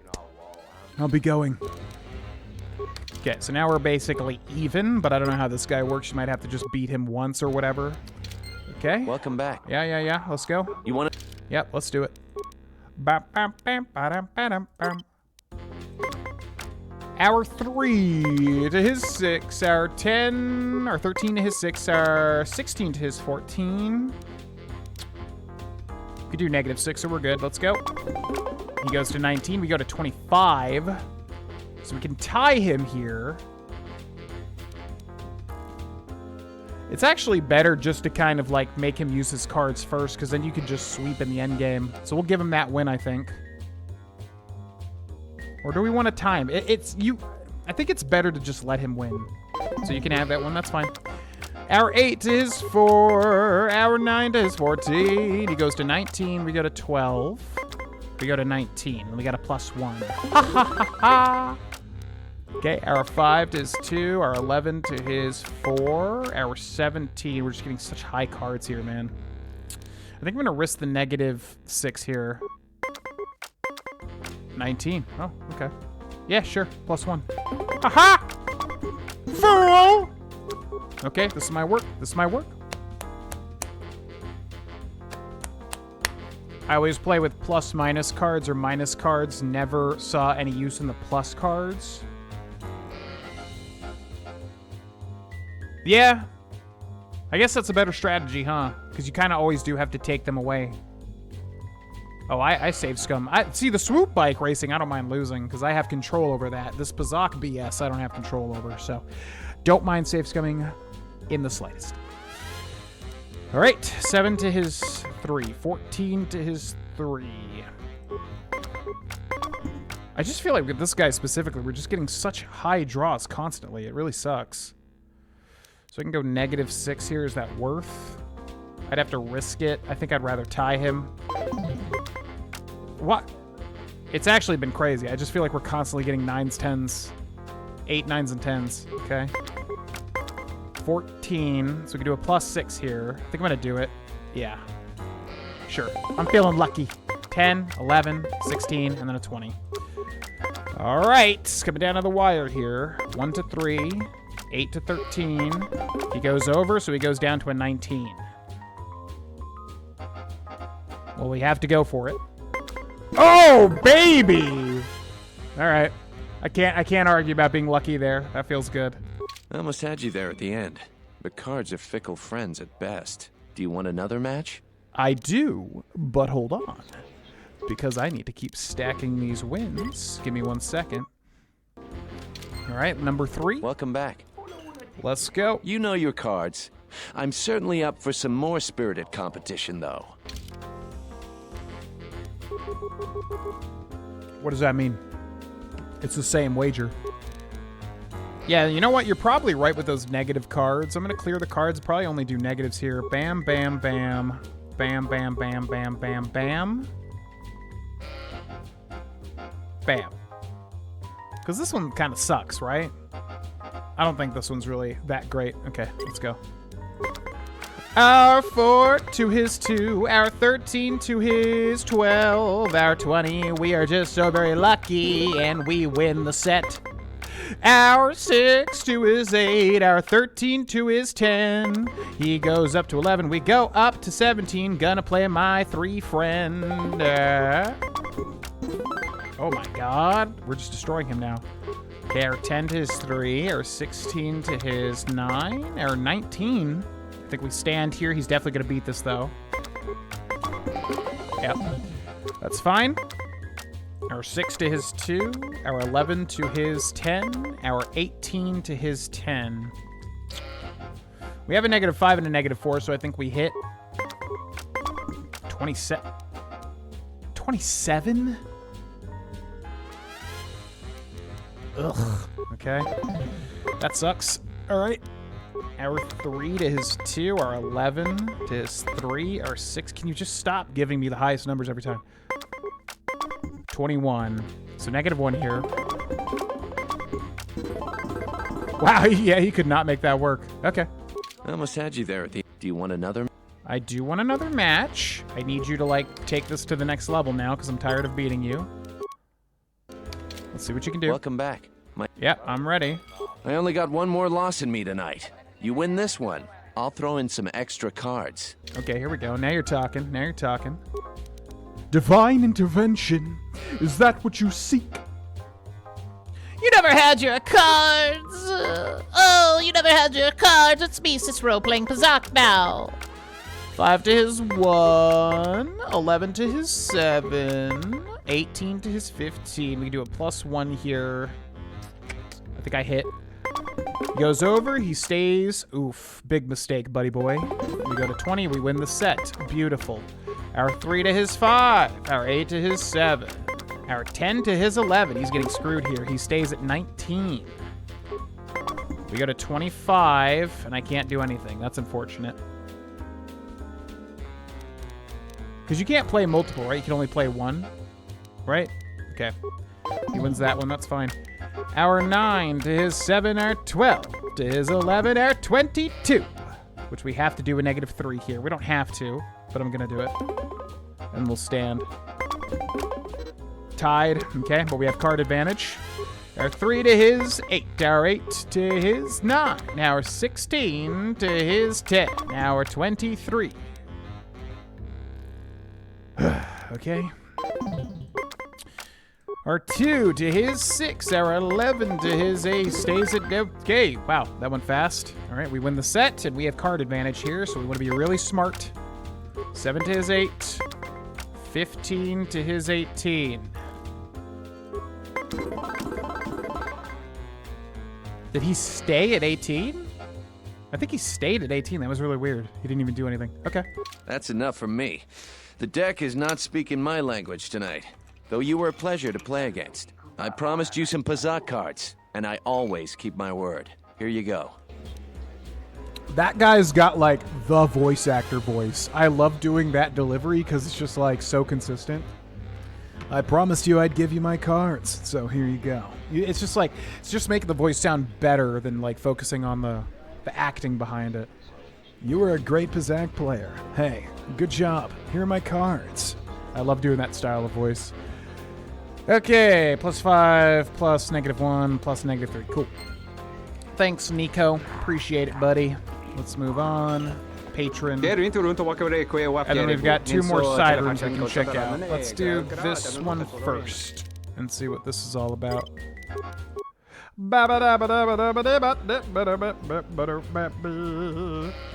I also love other rewards than money. Money is boring in games like this. I want to see unique things like kyber crystals and the like. Imagine having to do this for information. I enjoy Pazak. I wish it had like one more layer of like customizability for the deck. Maybe like Gwent does a cool thing where you have like a leader power, like something like that. Some extra little thing you can do to add a layer of strategy would be cool. I heard you held your own against Nico. Not an easy feat. Yeah, that literally just happened. How'd you hear about that? You can't be the one that fought with her. Go back to your ship, Off-World. This room is reserved, Off-Worlder.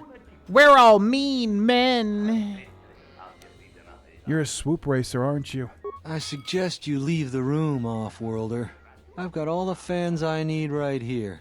So go space yourself. Go space yourself. Imagine going to a strip club and it's like a hologram. That would suck. I've never been to a strip club, but I'm just like, if I'm going to a strip club, I would imagine, you know, I want to see real women at a strip club, not some hologram. What the heck is the point of that? Bum bum bum ba-dum ba-dum bum bum bum bum bum. Okay, you want to talk again? This room is reserved. Tell me about Captain Sulio's murder. If you ask me, she got what she deserved. She looked down on us beast riders. Good riddance. Do you know Dagon Gent? I know his face, that's about it. His office is on Bekel's turf. Yeah, I've been there. Who's Bekel? She's a beast rider like me and our leader. You better never be speaking ill of her, or else. Oh, I'm so scared. Oh. This is our part. But I can kill you in like 3 lightning Watch your blasts. steps. And you'd be donezo, buddy.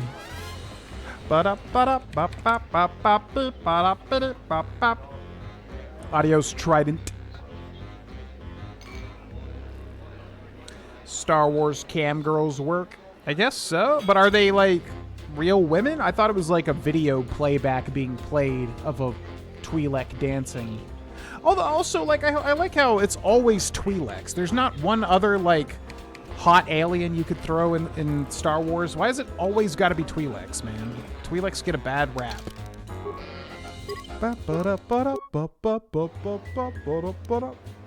Yeah, strip clubs are kind of weird. It's not that like I'm opposed to going to one. I wouldn't do that now, or anytime I was in a relationship. But yeah, I don't know. It's just never. It'd be like an interesting thing to do, I guess, if like a group of friends was doing it when I was younger. But I never quite understood the concept of strip clubs. I mean, obviously I get the concept, but like, you know, I don't know. Okay, who's this? It's Kimtic! Come to watch the races, have you? I'm called Kimtic, and I own this fine establishment. If there's anything I can do to make your visit here more pleasurable, please do not hesitate to call on me. Well? Tell me about Captain Sulio's murder. And that is a foul bit of business there. I was not here when it happened. I talked with the soldiers in charge of the investigation. 4 of our regulars talked with them. Baima, Nico, Panar, and Kif. You should talk with them. I doubt anyone here would know anything more about the most distasteful subject. Okay. Tell me about the cantina. The cantina flourishes like a functioning outpost deep in the Outer Rim. Business is good and the race is exciting. Okay. You seem to be in a good mood. With Civil War looming so close, people are always looking for a distraction from their day-to-day lives. I provide this for them in the form of the swoop races. Right. I want to race.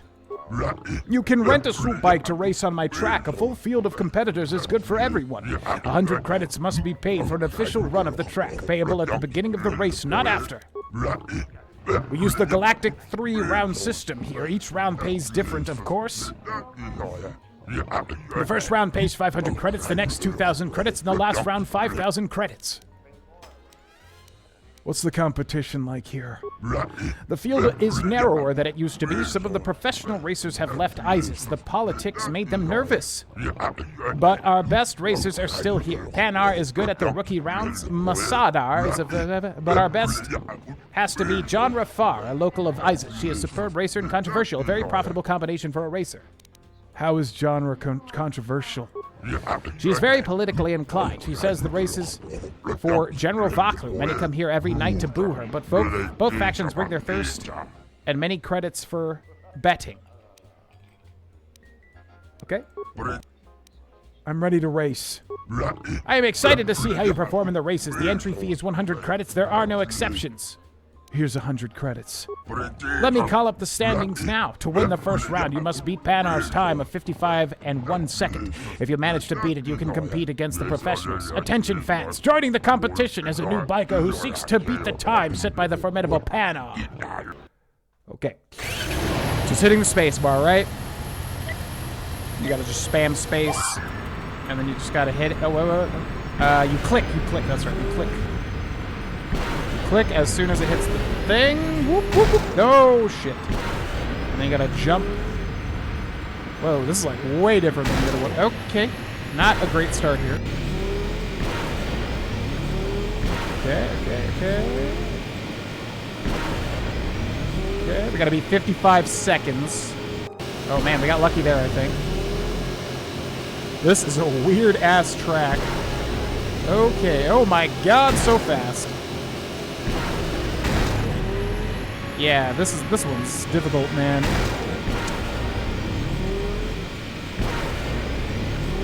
I don't know if we're gonna do it, because I don't know where the race ends. It's so hard to tell, like, when you're in the air versus not. Can we do it? We're so close! First try, baby. First try. You won with a time of 54 seconds, 31 seconds. 54... 31. Here are your credits as promised. I have an unusual situation. Panar has requested a grudge match to see who is the victor of the first round. I hate accidentally skipping. It's so hard to tell, like, when they're going to stop talking.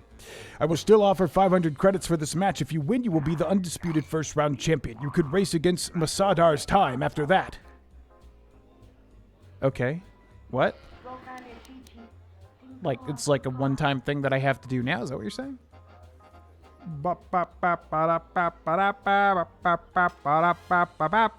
Defeat you by overloading you with Beast Rider lore. For this match, you have to be listening to the Beast Rider audiobook the entire time you're racing. Yeah, these swoop bike races are way more advanced than the first game. Pretty hard on Onderon. We shall see. Yeah, let's, well, I guess it doesn't matter. I want to race. You can rent a swoop bike to race on my track. A full field of competitors is good for everyone. What? I thought 100 credits, huh?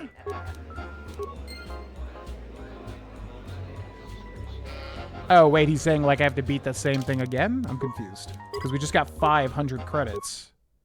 Which is what we should have gotten. Okay, let's talk to everybody else here before we do that stuff. Patron.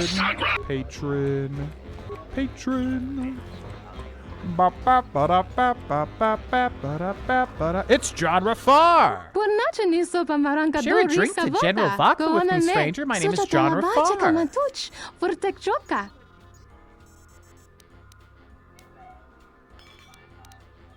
I'll take that drink. I'm Kester Vin. I saw your race on the swoop track monitor. Who did you race for? What do you race for? Recognition and glory, fun, nothing in... ultimately, nothing in particular. Then might I suggest you help yourself to some of our literature over by that table? It's very enlightening of the struggle.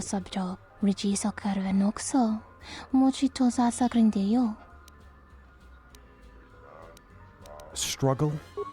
Yes, the struggle to free ourselves from the warmongering Republic.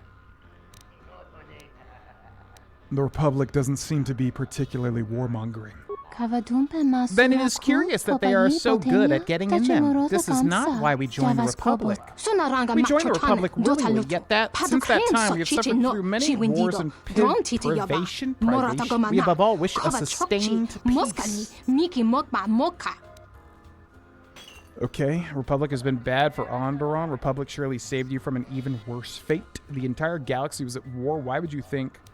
The entire galaxy was at war. Why would you think your planet would be spared? The Sith left us alone when we were not part of the Republic.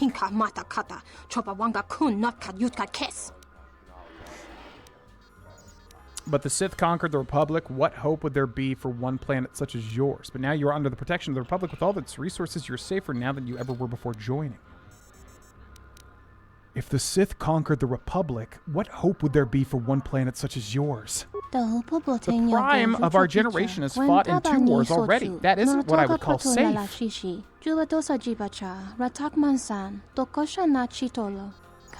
Come back when you have a more enlightened view of the galaxy. No, I don't think that I will. I just wanted to see what you had to say. Ba-ba-ba. It's Vix! You swooper, swoop, zoom, zoom, much fun, go!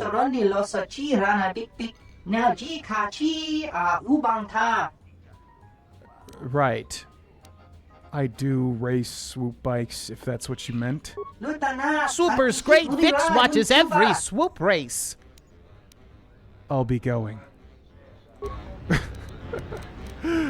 Okay.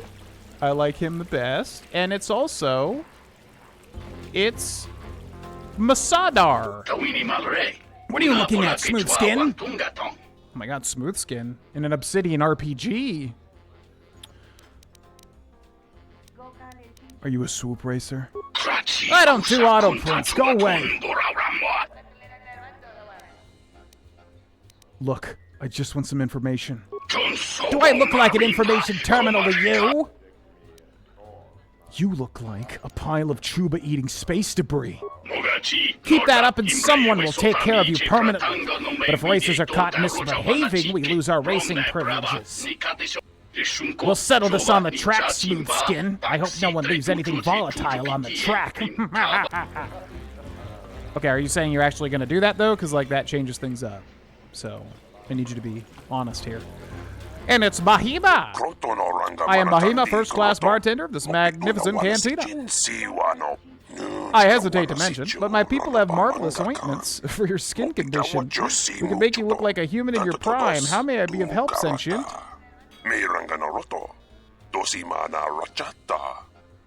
Man, wasn't expecting getting peddled skin moisturizer. I really wish you could enlighten certain people with force lightning.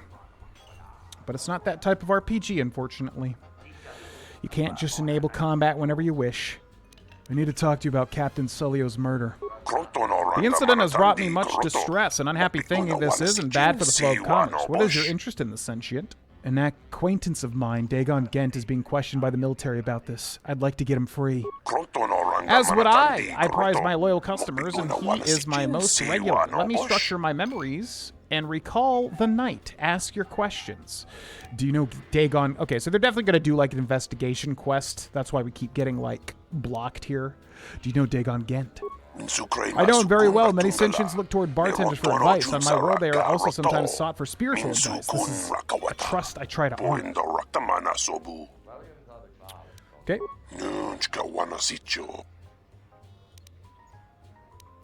Would you know where I could find an extra space starport visa?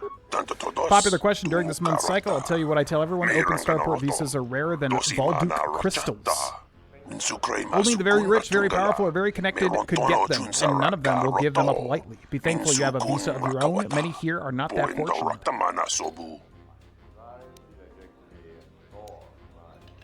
You've got several rough characters in here.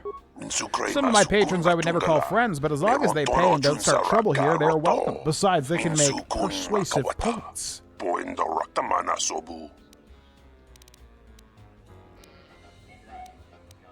They seem a little more than thugs. They're a little more than thugs, but what can I do? The soldiers are too busy with many troubles, so this part of the merchant quarter gets more wild by the day. I definitely don't want to help.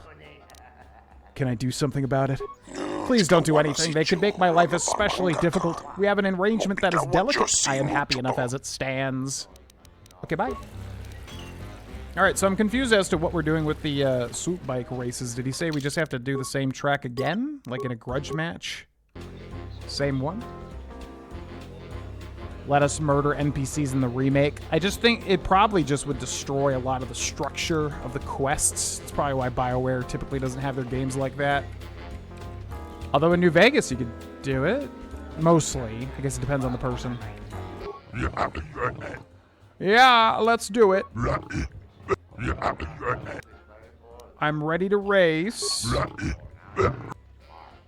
Ooh. With the money I've made you, I'm not going to pay the fee. I want a cut of the profits. You are a shrewd one. I will give you an extra 500 credits if you win. That is more than fair. Let me call up the standings now. Panar has pushed himself, and this time is 51-64. You both have done far better than anticipated. This grudge match has drawn more attention than typical. The Beast Riders are very riled. I could understand if you don't want to post your best time. Attention, patrons. Now the Off-Worlder will race against Panar's new time. Who will be the winner this day? All right, we got to lock in. We got to lock in here. Okay.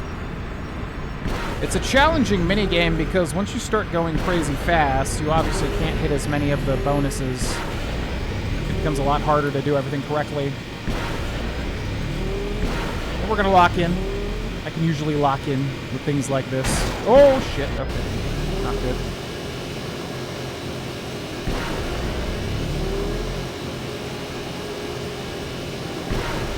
Whoa! Whoa! Oh, shit. Oh my god, we're doing it!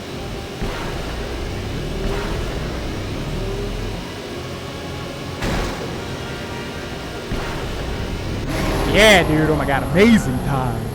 Amazing time. There's just so much stuff happening. It's crazy. You won with a time of 42:53. Another victory. Panar is fuming. I would avoid him if I were you. Here are your credits as promised. Next race, you are in the second round. Who's Panar? We haven't seen Panar. Is he like in this place somewhere? Okay. that was easy. Let's keep saving just so we don't lose a ton of credits. 1,000 credits. Who's Panar? Oh, that's that one guy, right? The Beast Rider guy, yeah, in the other room. That's who that is. Skyrim method. Yeah, it's always tricky. Like, how do you do that without ruining your game? I like how Morrowind did it.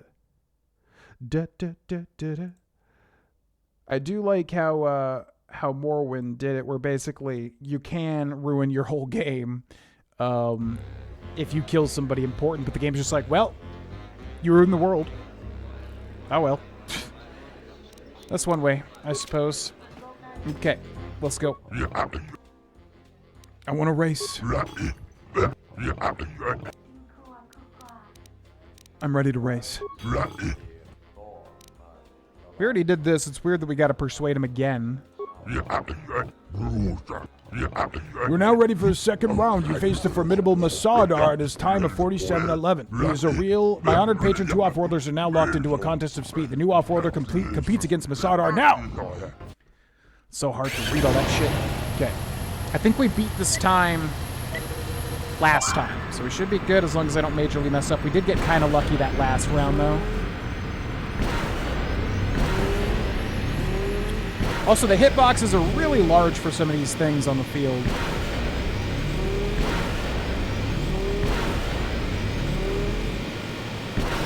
Doing pretty well, though.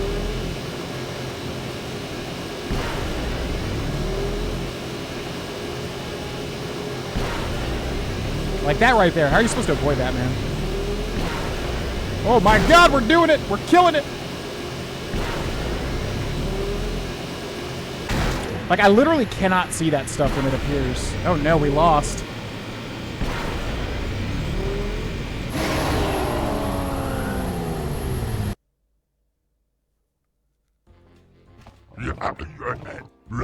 Wait, what? Oh. Massadar is a professional racer, and your time is better. What? You have won 2,000 credits. You can face the champion, John Rafar, if you are willing. Many will come to see that match. I thought his time was like 41 seconds or something. Oh, okay. Yeah, I thought we definitely lost that. Well, that works for me.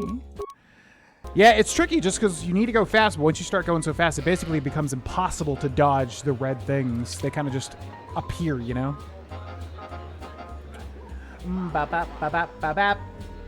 How do you rank Morrowind and Oblivion and Skyrim? I put Skyrim at the top because, let's be real, I mean, if you're going to jump into an Elder Scrolls game, the easiest games to jump into are Skyrim, followed by Oblivion, followed by Morrowind. And sometimes I don't want to think as hard as, like, you know, dealing with all the weird systems like rolling dice to hit in Morrowind. So I know everybody loves to shit on Skyrim, or at least pretend as if Skyrim is, like, somehow worse than Oblivion. That's kind of like the popular opinion these days, I think. For me, it'll always be Skyrim. Very close second is Oblivion. Maybe not even very close. It's always a thing of, like, I like them for different reasons. You know? So I like Skyrim a lot, and it's always the easiest to just jump into. There's so much good, juicy content. It's also the best looking, although with the remaster, who knows? Oblivion Remaster looks better in certain ways now. But yeah, anyways, Skyrim, Oblivion, Morrowind, with the heavy caveat that I do like each of them for very different reasons. Morrowind is kind of like the last true Elder Scrolls RPG, much like KOTOR, you know? Morrowind's so great in its own way, but it's also like the hardest to just get into quickly. I would, man, if they ever make a Morrowind remake, be on this channel, I will be so excited. Like that, oh man. Like a Morrowind remake in the style of Oblivion Remastered, oh, I would seriously lose my shit, like no joke. Okay, let's do it.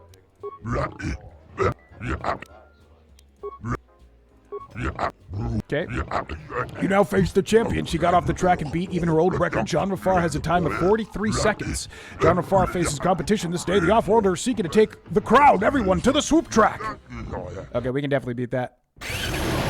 We can definitely beat that. We just gotta not get screwed on the mines. Alright, it's just that one section that can screw us up.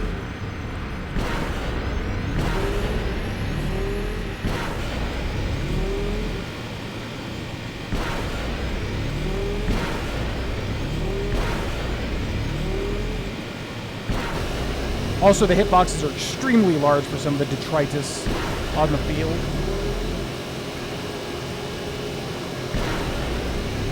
Okay, pretty good. Pretty good. Oof. Knew that was coming. Oof. Okay, it's gonna be close.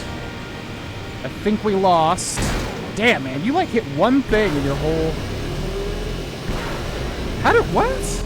I did better than the last time. How did we do so horrible with the time? Oof. Competition is fierce. Okay, I don't really mind losing, what was that, 100 credits? That's fine.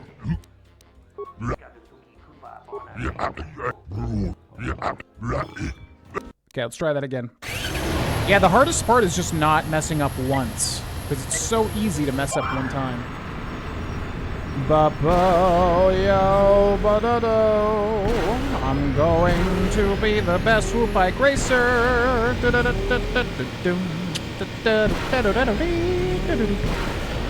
gotta focus. It's that one stretch. That's the only thing that sucks about this. Maybe we want to jump. Maybe that's the trick. It's right here. Oh my god. The hitboxes of the stuff on the field is like so bad. Whoop, whoop. Oh, pretty good, pretty good, pretty good. Okay, okay, okay. That was good. Might be able to do it now. It's almost like better to intentionally get hit. No, we're not doing it.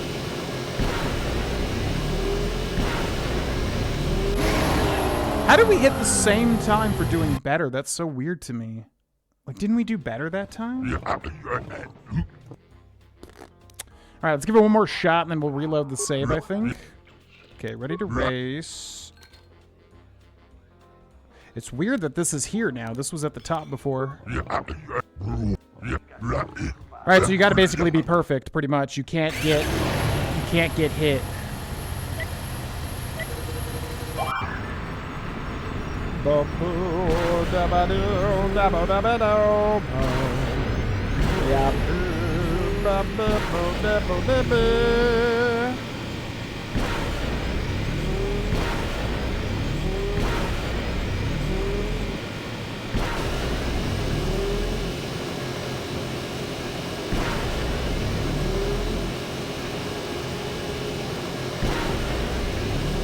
Okay. Oh my god, we're so fast. Oh my god, we're doing it, kind of. Okay, okay. Wow, this might be it. This might be it. No! Complete stop. Oof. Man, we were so close there, too.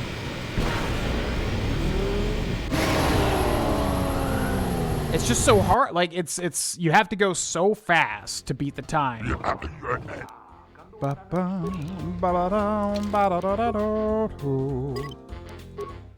have to go so fast to beat the time, but then because you're going so fast, it's like basically impossible to dodge the stuff. So you kind of, it's just like a lot of luck, ultimately.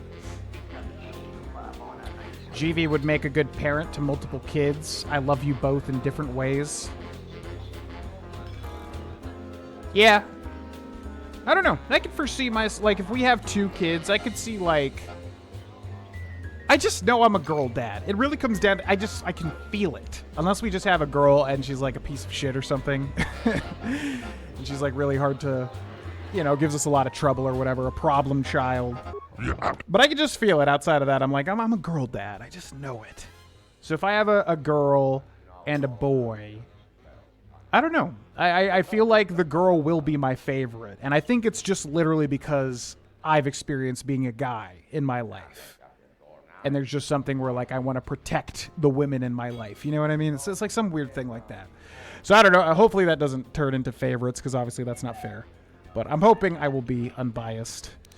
That's what every future parent wants to be. All right. Come on. It's tough, but we can do it. I mean, yeah. The only reason I don't think Morrowind's gonna get love before the other games is just because it's so old, and I think Bethesda knows the other games getting remastered / remastered / whatever will succeed financially better. I just know that Bethesda knows that. So that's the only thing. But I mean, if I had a choice, I would definitely make a Morrowind remaster the first thing. Okay, pretty good, pretty good. Okay, oh my god. No! Okay, we just can't hit a mine.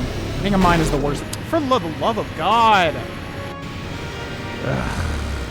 It's like I literally cannot even perceive it, dude. I cannot perceive. What?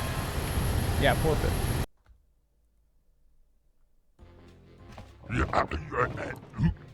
Yeah, I know. Hold on. Hold on.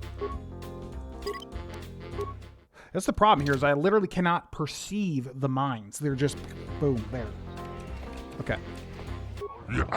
Like I said, it's basically just luck here at this point. I'm ready to race, persuade. Okay, come on. Feel the force with your swoop bike racing. Feel the force, Castavin. You will succeed, just feel the force.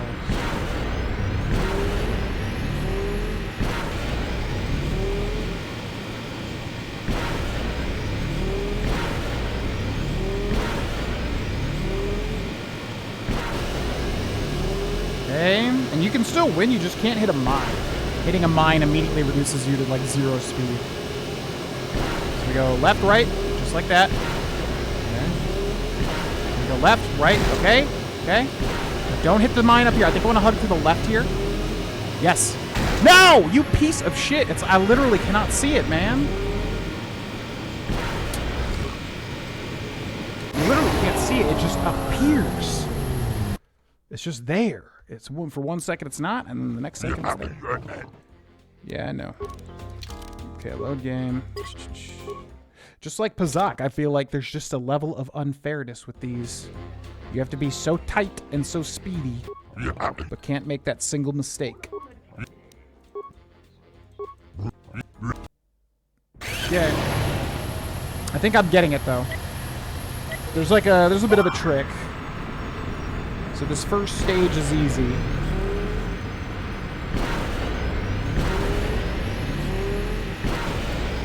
Jump there, go back in the middle. Hit the boosts every time for the beginning leg. Make sure to not hit that one.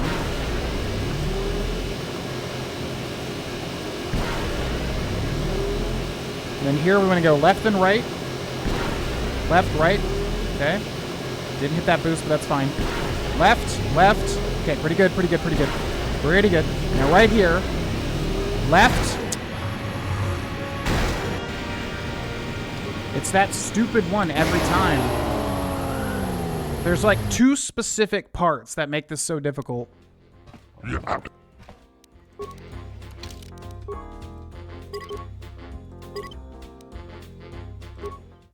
Yeah, there's like 2 specific mines that are making this such a pain in the ass. And you have to hold left at the end, and you have to keep holding left. But the first one is on the left, so I'm trying to think, can I maybe like stay in the center and then immediately go left? That might be better. Let's give that a shot. I want to race, I'm ready to race, persuade, success. Okay. Yeah, it's those last 2 mines. That's the only thing that makes this a pain in the ass.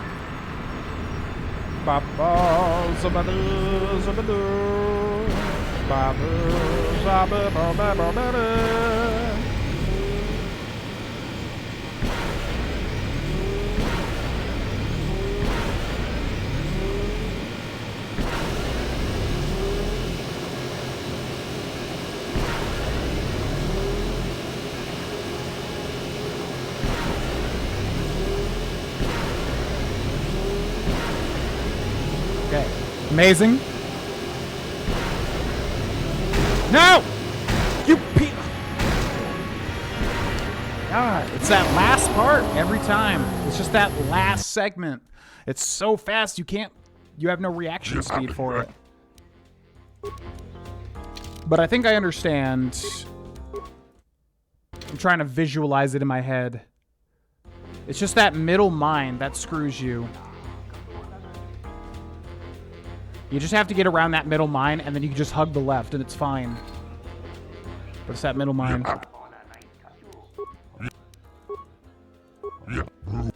Okay. Come on.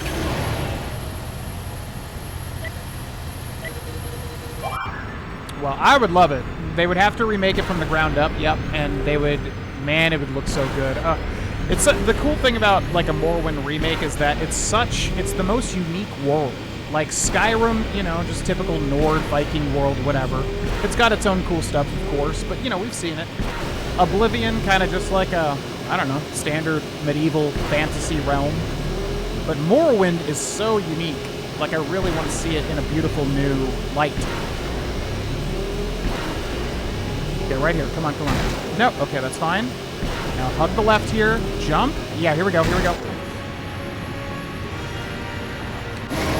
It's so annoying because they're just there. Like, I cannot perceive it. I cannot make an adjustment because it's just there. They just appear. Like, I wonder if the strategy here is to literally intentionally get hit so that you can, like, see it coming better.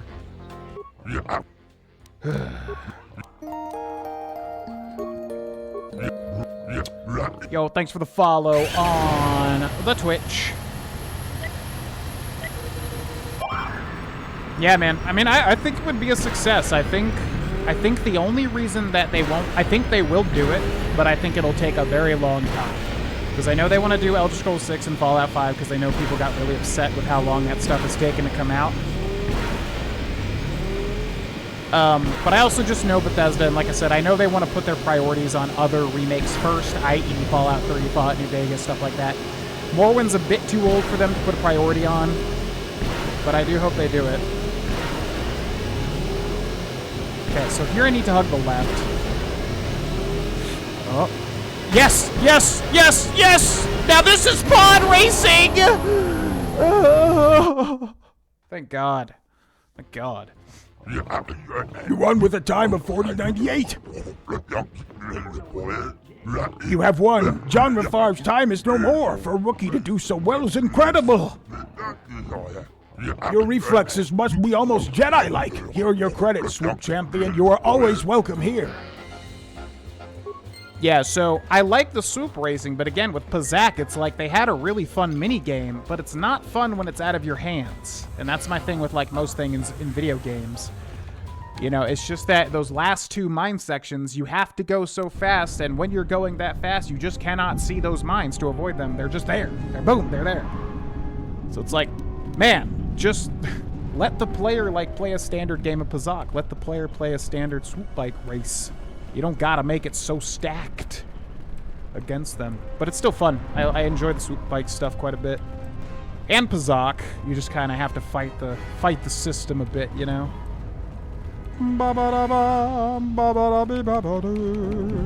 Alright.